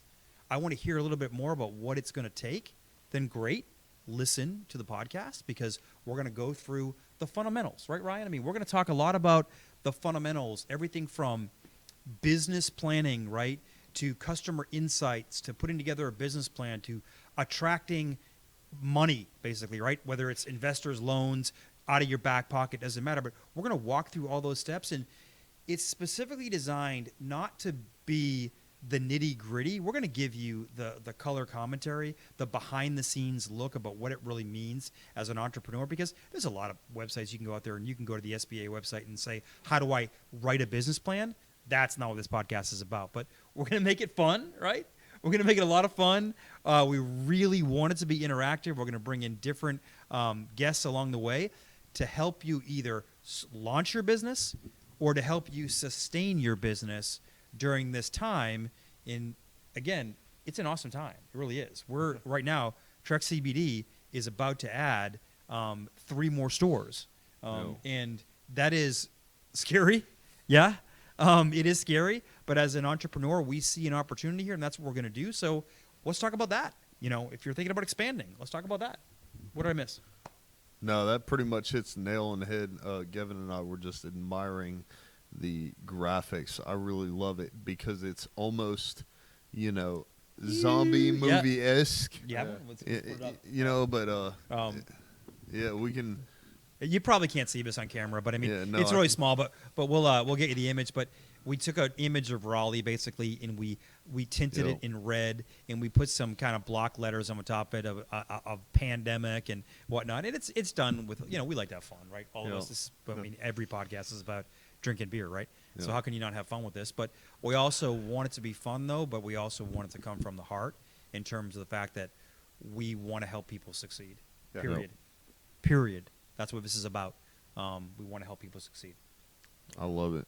I'm super excited. We got about five episodes already in the shoot. Mm-hmm. You know, we've determined they're going to be coming out Tuesday mornings. Still don't have a solid time on that yet, but We're all running pretty crazy. Yeah. I will say that stay tuned. Be on TrekCBD.com. Be on Yep. businessandbrewshow.com, because that's where you're going to see these episodes hitting. Of course, they're going to be on every single major platform. We're on every single one, Facebook, YouTube, wherever you listen to podcasts, iHeartRadio, Spotify. I'm laughing because you guys are digging into the gummies here. Yeah. And so yes, you can take a CBD gummy and have a beer as well too. Yes, you On can. top of that, but it's actually my favorite way to go, as a matter of fact. But Helps with the anxiety. it does. It kind of Yes. just brings it down. Yes. You know what I mean?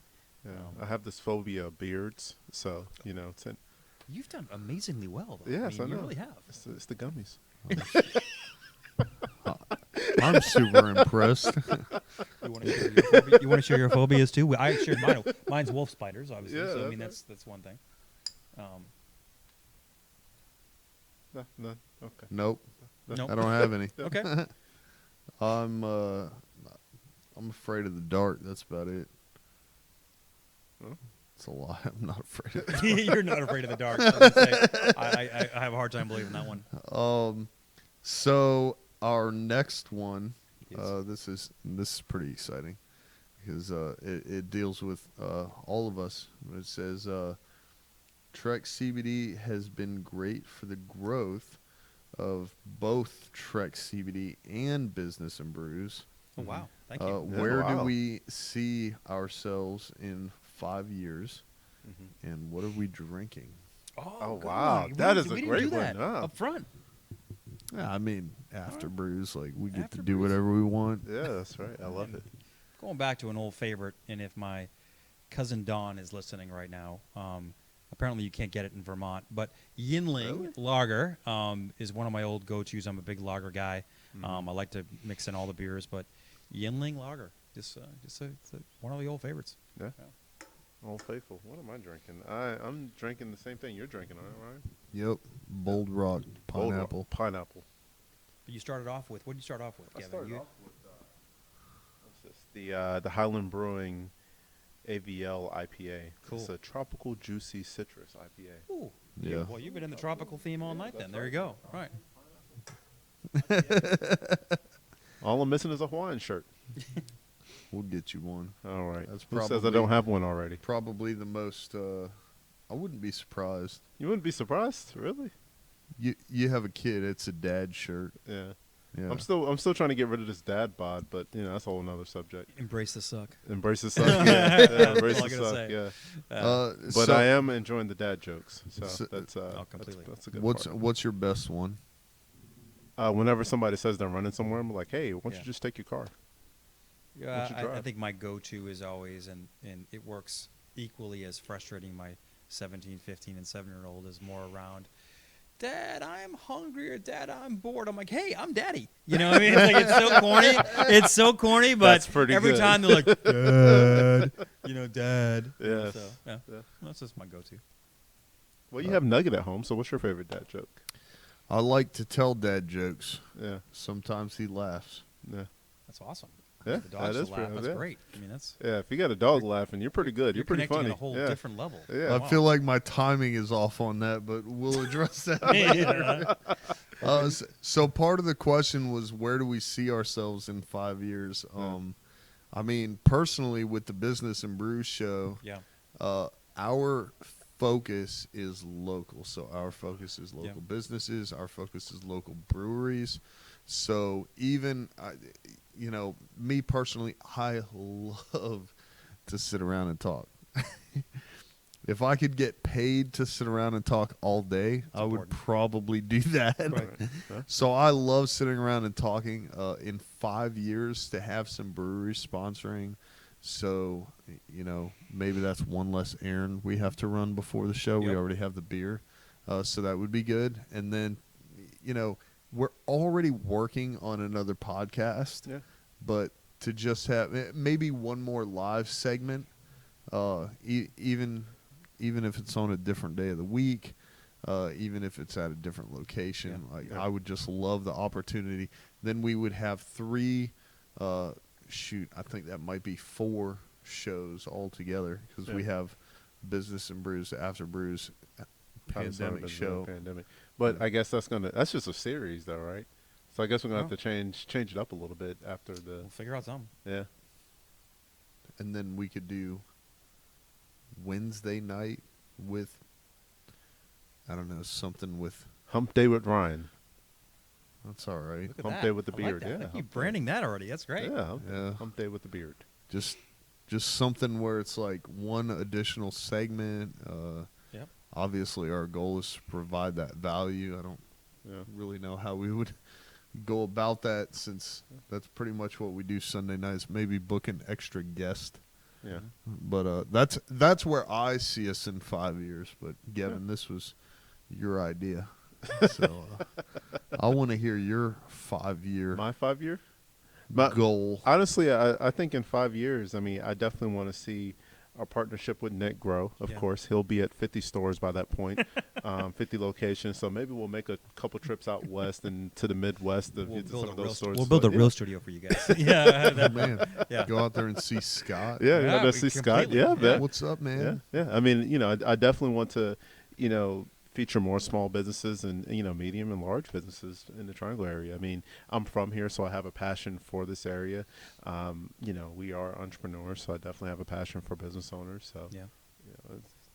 I love the trajectory we're on right now. Yeah. Hopefully we're still friends at that point and you still talk to me at some point. So, Might need a vacation, but yeah. we'll get through it. What's that? Huh? What's that? What's what? A vacation? From talking to each other. Oh, okay. You, Why would you want to do that? I mean, we just did. It was like 2 weeks. Yeah, I mean, I guess that was your your present to me. My anniversary present was 2 weeks away from you. Was that kind of the deal? Yeah, that was unplanned, but you're welcome. Yeah. Oh, thank you.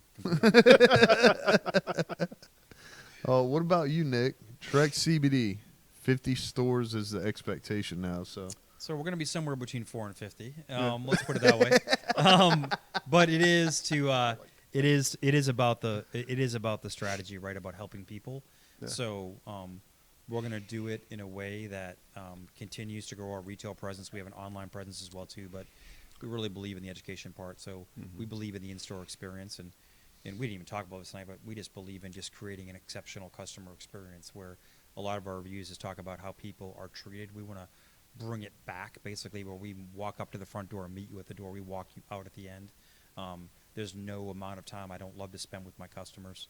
So at the end of the day, like, the concept will evolve, the number of stores will evolve, but that's where we want to be in terms of building a business that is not only big in footprint, but also, we touched on it before, but listen, I spent a lot of my career leading sales teams, and a lot of that was within my control in terms of the culture I wanted to create, the sense of empowerment I wanted to create, but there was still some governance around it, basically. Right. I mean, I want to create a place where people want to come to work every single day, and where Trek CBD is the place where people want to work. We'll get 10 people deep lined up, because nothing to do with compensation. It has to do with, this is a place where they feel valued, and they feel like this is a place where they can make the customer feel valued. Right. So they want to, if we find, again, the right people on values that value that, because quite honestly, there's a lot of people that don't. They can care less how the customer feels. Right. But if we can find the people that really want that, then we create a place where they want to work at the end of the day, and that's what I want to be in. That's where I want to be in 5 years. I want to be there. Actually, I'm going to be there in a year. I'm not waiting Right. 5 years set. I'm going to be there in a year, essentially. Scott and I will do that, essentially. But that's where I want to be. And I want to be here, though. Honestly, I want to be with you two, because it doesn't matter if I'm behind the camera or in front of the camera. What we do in terms of helping other small business people. I love this tonight more than anything else. Yeah. I mean, interacting with people.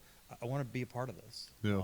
And you guys are very, I appreciate what you all do for letting us host this, but, honestly, we get a lot from it, from just being a part of your world, Well, I mean, it works both ways. I mean, I definitely can tell, the difference in our podcast just by meeting both you and Scott. I mean, it definitely has been a game changer for all of us. Completely. Yeah. Dude, I'm so excited to Yeah. get more of those postcards out. Yeah. Yeah.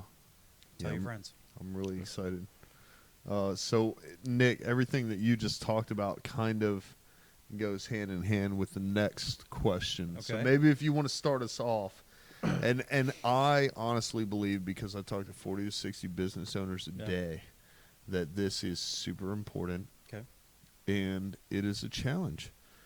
So they said, if you're looking to hire, what advice do you give to a candidate? What are you looking for during this time? I also think I wouldn't mind talking about retention. Yeah. Yeah. So, two subjects I'm really passionate about, right? So it's, so the first is, how do you present yourself essentially as a candidate in the workplace? And I would say that make sure that what you're passionate about comes through in the interview process. So whatever it was, whether you're starting off and you're fresh out of college, what were you passionate about in college? Whether it was sports, whether it was clubs, whatever it was, even if you don't have a depth of work experience, what are you passionate about? What do you believe in?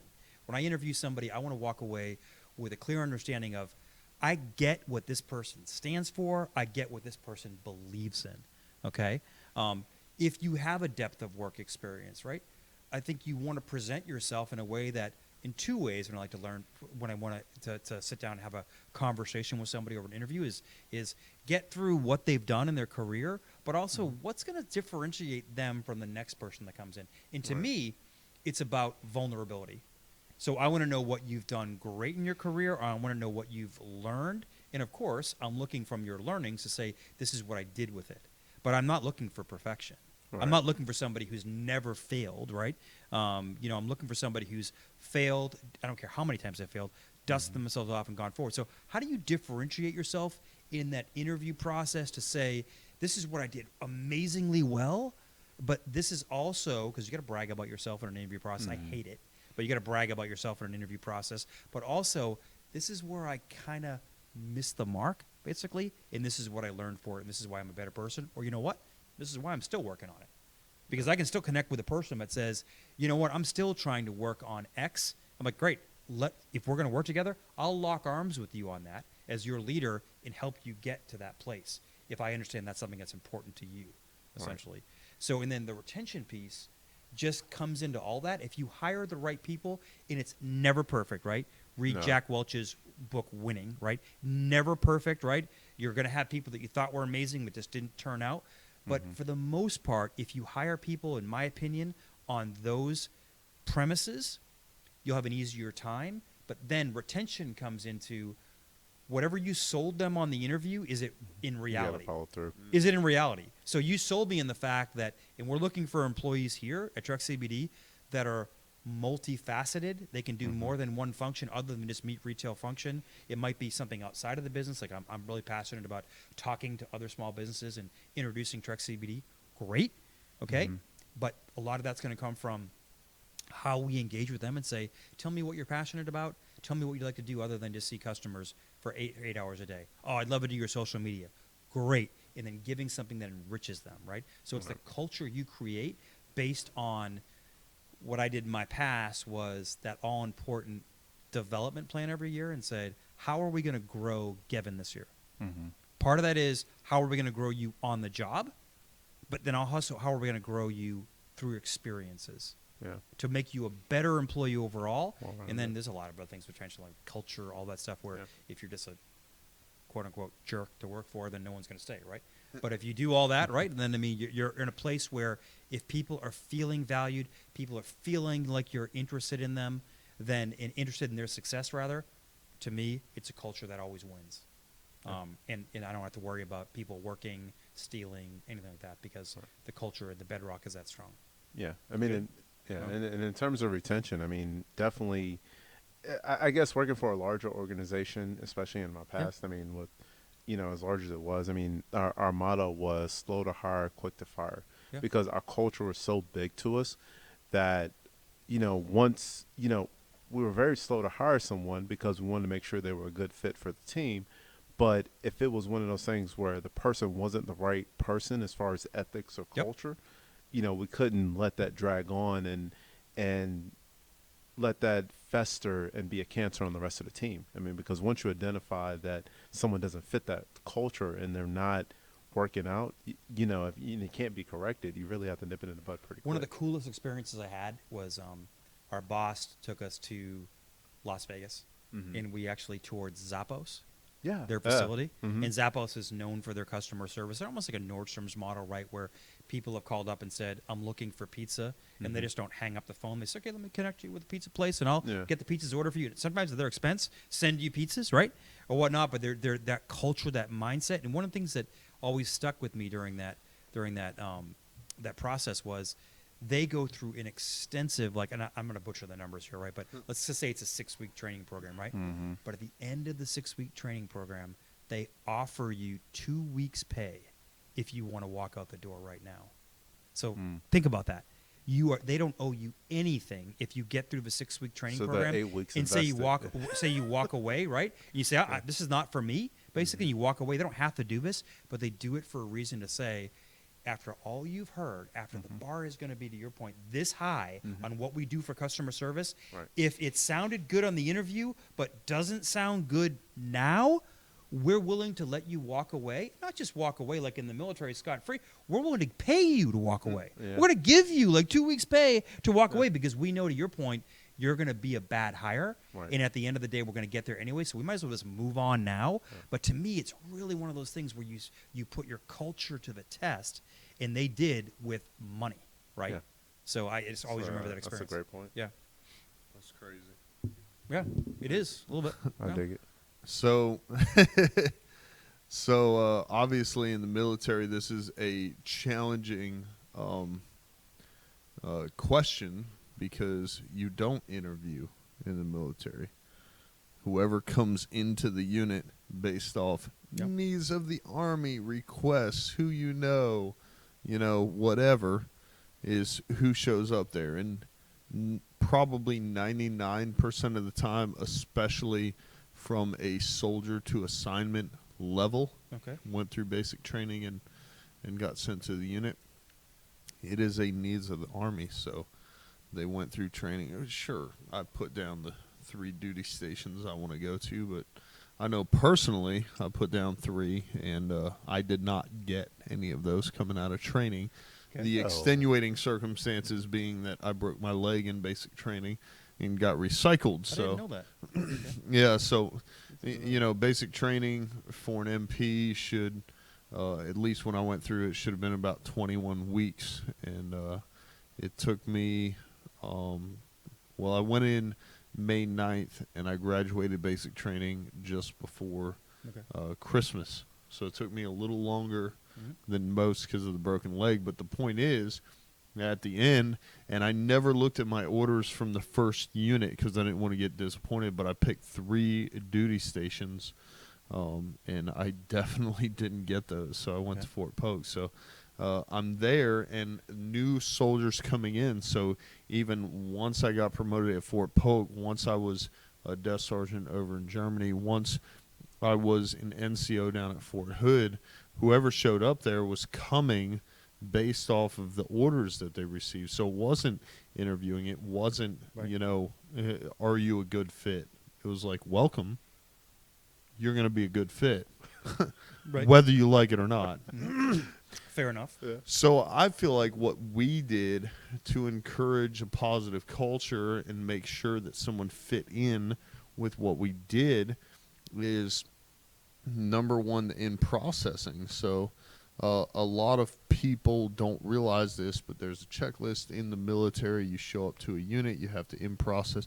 Of course, you have to in-process the post, and then you have to in-process brigade, battalion, company, and so on and so forth, even all the way down to the platoon. So once you get through in processing the post, which from my experience could take up to 2 weeks. You get assigned to a company level element, and you show up there, and they're like, welcome to the company. Here's your platoon. This is your leadership, you know. Then they have a checklist, and on that checklist, it has shit that you've filled out 1,000 times already, you know, on the post level, the brigade level, the battalion level. But it's got name, social security number, birthday, address, you know, boot size, top size, pant size. And so things that we did as a platoon, especially down at Fort Hood, once I kind of knew and understood, what are we doing here? What is the purpose of this? What are we trying to accomplish? We had a leader's book. So if a soldier showed up in my unit and I was their leader, it was my responsibility to know everything about them. So I started to include everything about them. Okay. And it wasn't just name, social address, phone number, and favorite type of pizza. It was, you know, allergies. It was family members. It was, what do you like to do for fun? And these were things that I learned about the person, and I put it onto paper. You know, oftentimes, especially once I got to Fort Hood, I was a much more digital guy, less hard copies. Right. But I was able to keep it on my iPad. They even came out with an app that cost like $3. It was called Leader's Book. And I could keep in there favorite movies, Right. you know, whether or not the soldier had deployed, who they deployed with, because then I knew, okay, if a new soldier's coming in from this unit, then this other guy knows him because they both deployed under the same unit, and information like that. And what that really did was it helped me to build a relationship with those soldiers, meaning that it was much easier to hold easy and difficult conversations with them. Absolutely. Yeah, Absolutely. Yeah. And so much to what you were saying, Nick, where you were talking about the culture and values, you know, of course I couldn't interview for things like that, but finding that common ground with other soldiers and being able to incorporate them into the unit, especially when I know this individual showing up plays this computer game that I know nothing about, and we have 30 other people in the platoon, and you know, at first glance, it's like, oh, he's not going to fit in real well. Mm-hmm. But we do have those 2 other people that play that exact same computer game. Then I can connect them. So we might not be on the same team or in the same squad, but I can be like, hey, that's crazy. You play that game. Those folks play it too. And so now they connect. They're best friends. They hang out. And it's very helpful, especially considering, you know, we're separating you from your family. You're 1,200 miles away, you know, and you don't get to see them every day. And now we're creating that family experience, that culture, really a place for someone to belong. Yeah, knowing you, this doesn't shock me at all, essentially. I have to think it's a little uncommon in the area that you were in. And again, I'm just guessing at this, but what you're doing is building a strong followership. And I know you know this, right? But I mean, you're building a strong followership. And I got, in complete honesty, majority of my career was probably built around inheriting teams. I went through a time in pharmaceuticals where it was a contracting industry, which means it wasn't the wild, wild west, and I could hire whoever I wanted. So oftentimes when we contracted as an organization, it meant inheriting teams. And what you're talking about is incredibly applicable to what we're talking about right now, because you're trying to take what you've been given and make them into a team. Right. And honestly, to me, followership starts with, it's not the only thing, I'm not going to oversimplify this, but followership starts with, how much do you care about me, man?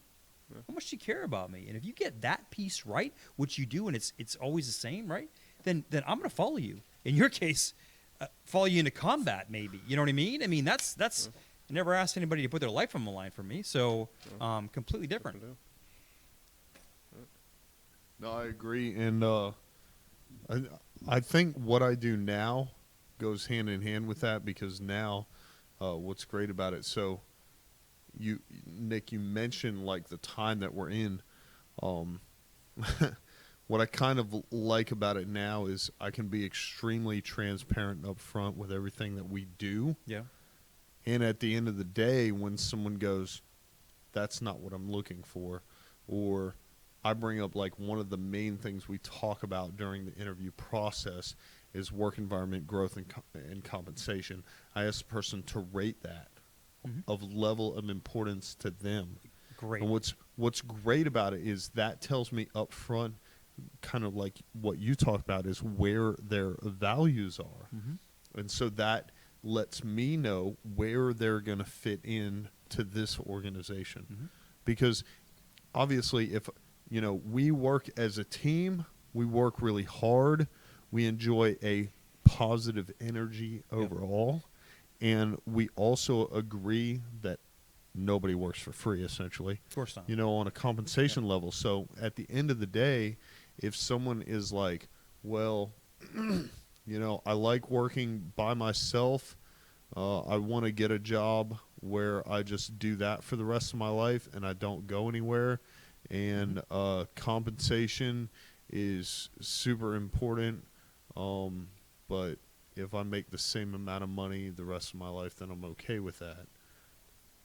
That's obviously an extreme, but that's not going to be a good fit. I was going to say, depending on the role that you're hiring for, I mean, listen, that could be good, it could be bad, right? I mean, at the end of the day, right? But in a sales role, ooh, wow, that'd be tough. So definitely, because from a work environment standpoint, we're looking for that higher energy. We're looking for that positive attitude. We're looking for that mentality, that drive. From a growth standpoint, we're definitely looking to fill certain positions that we can coach and develop people to fall into. And from a compensation standpoint, I mean, we're all entrepreneurs here, so at the end of the day, full commission is nothing that's new to any of us, but having that opportunity to designate your paycheck at the end of the day. I mean, starting Trek CBD out the gate, it's like, sure, you want to make $1 million a year, but we're starting a brand new company. So what's reasonable? What do I want to accomplish? And what steps do I need to hit in order to make that amount of money? But I couldn't agree with you more in terms of a stretch experience or a development experience. I started off my sales career when I transitioned from restaurants and I was in a management capacity. I was nowhere near sales whatsoever. And the first job I took was 100% commission because I knew that it was either gonna chew me up and spit me out, essentially, right? And say I'm not a salesperson, or it's going to teach me really quick how to become a salesperson. Right. Because 100% commission teaches you really quick how to become a salesperson. Absolutely. Right? It really does. I mean, so I applaud you for that, and I love that you are hiring for that, because that's, to me, if you ever want to go into sales, that's the perfect way to start. Because if you get a salary out the bat and whatnot, you might be a little comfortable and and whatnot, and it teaches you how to be hungry. No doubt. Very true. I like it. Yeah. So how do we want to wrap this up? We have any final questions or no? I think that's it for But, questions. I know how I want to wrap this up. So every week we talk about a couple of different questions, right? Yeah. I'd like to hear from you guys on these questions. Right? I didn't study for this. And it's okay. And it's okay if you guys have done this before. That's okay, because I we're don't sitting think here we in the. asked each other these questions. Yeah. have we? Okay. So I'll start us off, Gavin. Yeah. Yeah. If you could have a beer with anyone, dead or alive, Dead or alive? who would it be, and why? I think I answered that one before, but I'm gonna come up with somebody different this time. I think the new one would be Muhammad Ali. Okay. Ooh, tell me more. Uh, That's gonna be an awesome conversation. Yeah, Well, part of it was why. So we why? wanted- The why is because just what really to actually take yourself out of in your prime for something that you believe so deeply in. And as far as that's concerned, you know what I mean? Like it's just a lot of things that he stood for that definitely it's like, you're sacrificing your own personal gain for what you believe in, and a lot of the way that he felt, as far as self-confidence, as far as competition is concerned. Yeah. Yeah. It was just, Wow. how about you, Ron? That's a good question, man. Gary V's not available. He won't respond to us. Now you're making this difficult. I'm joking. You can say Gary V. No, I'll skip him because that's going to What? happen You gonna eventually. skip him? Yeah, he's still alive, so that's going to happen no matter what. Maybe you guys can own the Jets together. I No? don't think You don't I want don't any think that would be a co-owner? good partnership. You probably have to know how to spell football in order to own a football team. Yeah, maybe. So- Might be good. So I don't know if that would be smart. So I think out the gate, my curiosity has a tendency to get in the way. So, Yeah. just sitting here, probably Nick, but his 20-year-old self. Because I think it'd be interesting knowing what I know now to hear 20-year-old Nick, So Nick from like, 5 I'm years going to ago? take over the world. There was a lot more cockiness in that conversation, right? I think I could apply that to Yeah. many different Yeah. people. Like I like I'd that. I'd Yeah. love to have a beer with my dad at 20 Yeah. years Wow. old. Yeah. Completely. Just to see the flip side of things. Yep. I think you're right though. I think that applies to everyone. It does. A lot No doubt. more cockiness. A lot Yeah. more cockiness, Yeah. no doubt about that. Definitely You didn't know. wouldn't have told me anything in that conversation I would have believed. So, yeah. Interesting. Oh, you're not getting out of this. Oh, okay. Yeah, Um, he thought I he think was. so. but- So my answer last time, and it still stands, is my dad passed about a year ago. So I want to. There's so many things that when somebody passes, you want to know. So that would still be my number one. But if I was going to go at number two, I think it's a little bit, Gavin. I think this is why you and I are connected so much. I would like to really interview somebody, and sit down with somebody, have a beer with somebody like Martin Luther King Jr., Mahatma Gandhi. Maybe even Hal Moore. You mentioned Hal Moore before, and I've read his book, because somebody who went up against incredible odds, put their personal well-being aside. Right. I said all those people. It could have been Mandela, whatever it was, Yeah. but faced unbelievable, like imprisonment, death, whatever it was, and still pushed through it and led through it. Yeah. That to me, like I said, I didn't serve our country, but I've never been in that situation before where the stakes were that high, and to see how they dealt with it all. You know what I mean? I mean, the Martin Luther King one is really interesting for me because it's just like, how did you just, he challenged everything. You know what I mean? How we think, everything, Right. essentially, and fought for what he believed in, ultimately to the nth degree, right? But I mean, it's along there. I don't know who it would be, but it'd be one of those, because I'm just in awe of their discipline and their commitment to their cause. Huh. You That's a know? good one. Yeah. That's a good answer. I like that. Nice question. So the next question, I'm thinking off the top of my head here. I want to talk about when you're not sitting here behind the microphone. When I'm not sitting here behind the microphone, What do you I like to do for fun? It's crazy because life right now is pretty crazy, as you guys can probably imagine. I'm between work and trying to get everything off the ground with all the stuff I'm working on. It's pretty crazy, but outside of all of that, my peaceful place is the gym, is working out, whether it's running outside or actually physically going to the gym. That's my peaceful place. It allows me to kind of get some of the stress out and just sweat it out, and I'm good. How about you? Yeah, so mine just opened last Tuesday. Yeah. I've been there, I think 4 times now. Yeah. The first day I went back, I did squats. Yeah, but you were running before that, though, weren't you? Yeah, but it was not only challenging because I'm by myself. It's dark outside. 4 o'clock in the morning comes early. Yeah, it does. But going to the gym, like Yeah. I tell people, there's only 2 things you can do at the gym: stand around or work out. Yeah. So going to the gym, just Well said.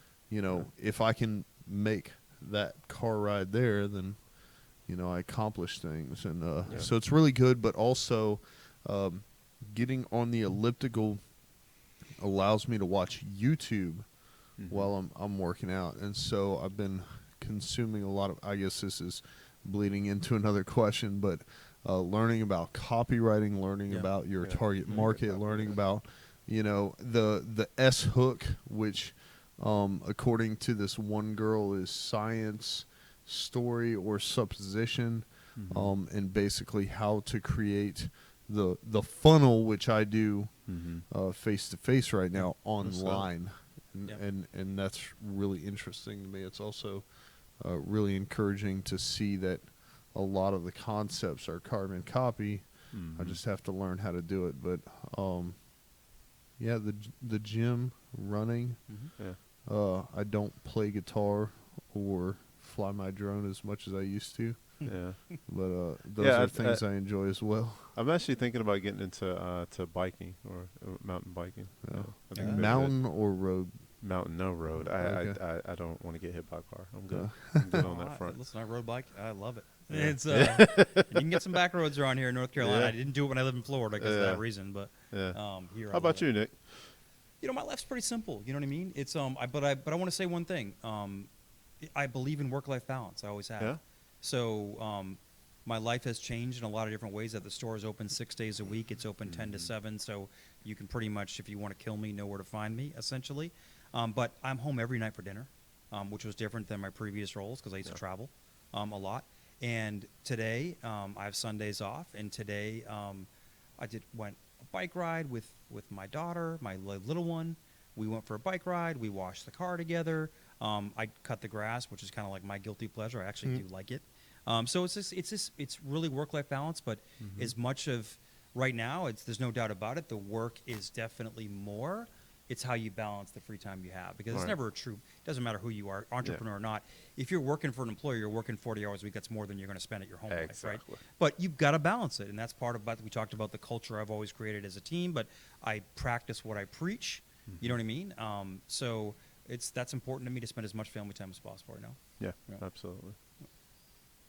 Is the content you're consuming? Yeah. What content are you currently consuming? You've kind of. Oh, you're gonna ask me. Yeah, I'm gonna ask you now. So actually, you on the spot. Yeah.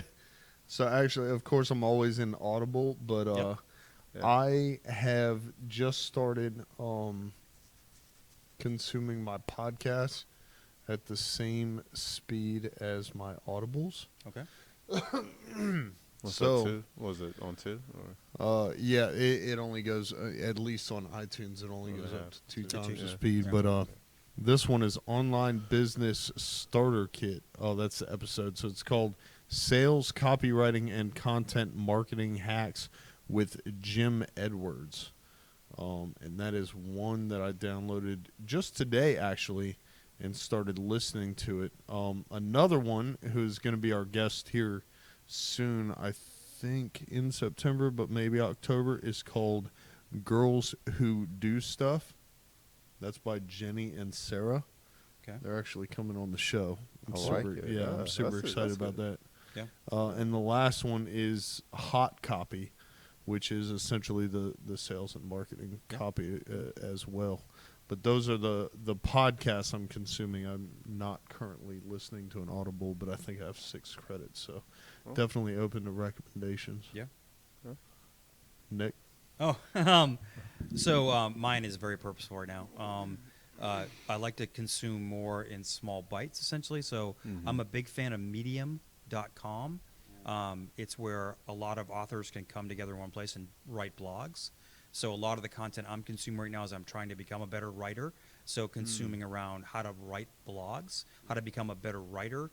I also consume some stuff around marketing and how to connect better with the customer. So it's really purposeful around that right now. I'm not honestly doing right now a lot of recreational reading, which I do like to do, but I'm not doing it. It's more what I need to do from a content perspective, what we're doing from a content marketing perspective, and growing this brand is more focused. And I'm a big fan of Medium because I do like they have different levels of, you can do a 12-minute read, you can do a 5-minute read, and I just like the fact that it's all independent authors out there, you know, that are just kind of making their way, making a living doing this whole thing. So Very that's cool. what I'm doing. Very cool. You know, me personally, you know, I've kind of dove off into this Cal Newport thing as far as like digital minimalism and So Good They Can't Ignore You and deep work and like all these other things. But, you know, just really like one of those things where I'm really trying to decrease the amount of time that I'm spending on frivolous stuff like social media and all the other stuff to actually invest in doing things that are actually more productive. And, part of that is just like you were talking about work-life balance, like when I'm actually at home, being at home, Yeah. like with them and not being consumed with my actual phone and actually not, checking Facebook and Instagram and actually Yeah. deleted those apps off my phone. And so I have to actually physically go to my desktop to check them, but actually devoting that time to studying for different certifications, thinking through different things I want to do for my business. And also in addition to that, actually developing deep hobbies, Yep. like to where actually the hobbies that I actually do have, like actually having a hobby to actually have that release from. So I like what Nice. you said though about it's a discipline, right? Yeah. Let's say going to the gym. You guys both mentioned going to the gym, which I'm deficient in right now. But I purposefully make sure that at 9:30 every single morning I got a 30-minute window before the store opens, and I've already done my opening procedures. That I consistently do that for me, and that's where I consume 2, 3, 4 blogs in a row. Yeah. Nice. But you got to make time for it. Yeah. You got to. If Yeah, not, you do. everything else will come in the way. Yeah. You know. Yeah, So absolutely. So I'm gonna do where people can find me. Yeah. Yeah. And then I'll let you two go, and then you can do the outro. I'm I gonna can? hit the top Nice. secret buttons as producer. I like it. Go ahead. So obviously my phone number is right there. It is. Can people text you at midnight about different things other than the show? Yeah, I have do not disturb, and I know how to turn my phone off, so Yes, feel sir. free. Oh, I'll try. Yep. I tried, guys. The best place to find me is beardedveteran.com. That is Yeah. my website. Got a lot of blog articles, talks about leadership. I've got some talking about opening up my bookstore. Talk about selling online, both Shopify and Amazon, but beardedveteran.com. It is not the beardedveteran.com. I was not able to get that URL, but beardedveteran.com. There's a contact form on there, also an email. I am an authorized grunt style retailer. Nice. So love it. if you love veterans and America, there is probably some type of design that they have that you will enjoy. Also, I sell books on there, so you can probably find just about anything you want on that website. I like But Gavin, I'm gonna Yeah. pass the torch to you. Yeah. You can find me on Facebook or LinkedIn. Gavin Vinson, Gevin, like Kevin with the G. There aren't too many Gavins out there, thankfully, so you can find me that way. How about you, Nick? I'm an easy person to find. You've been staring at the logo for the past hour or so. So go to trekcbd.com. There's a contact page there. If you want my cell phone number, you can absolutely have it. And from the heart here, if you're looking to grow your business, if you need help with sleep, anxiety, or pain, we're here for you. We will spend one-on-one time with you. But again, it's just part of who we are, and I would love to hear more if you have more questions from every person on the podcast tonight. I like it. So trekcbd.com. Well, Nick, thank you again for being here, man. We appreciate My you. pleasure. Well, you're always here, but thank I'm you for always being here. on camera. My pleasure. He's always the producer, but yeah, thank you for being on camera this time. And thank you all so much for tuning in. Now, this has been a long, extended version, but we appreciate everyone that actually submitted questions to the show. Please feel free to tune in next Sunday, and we'll see you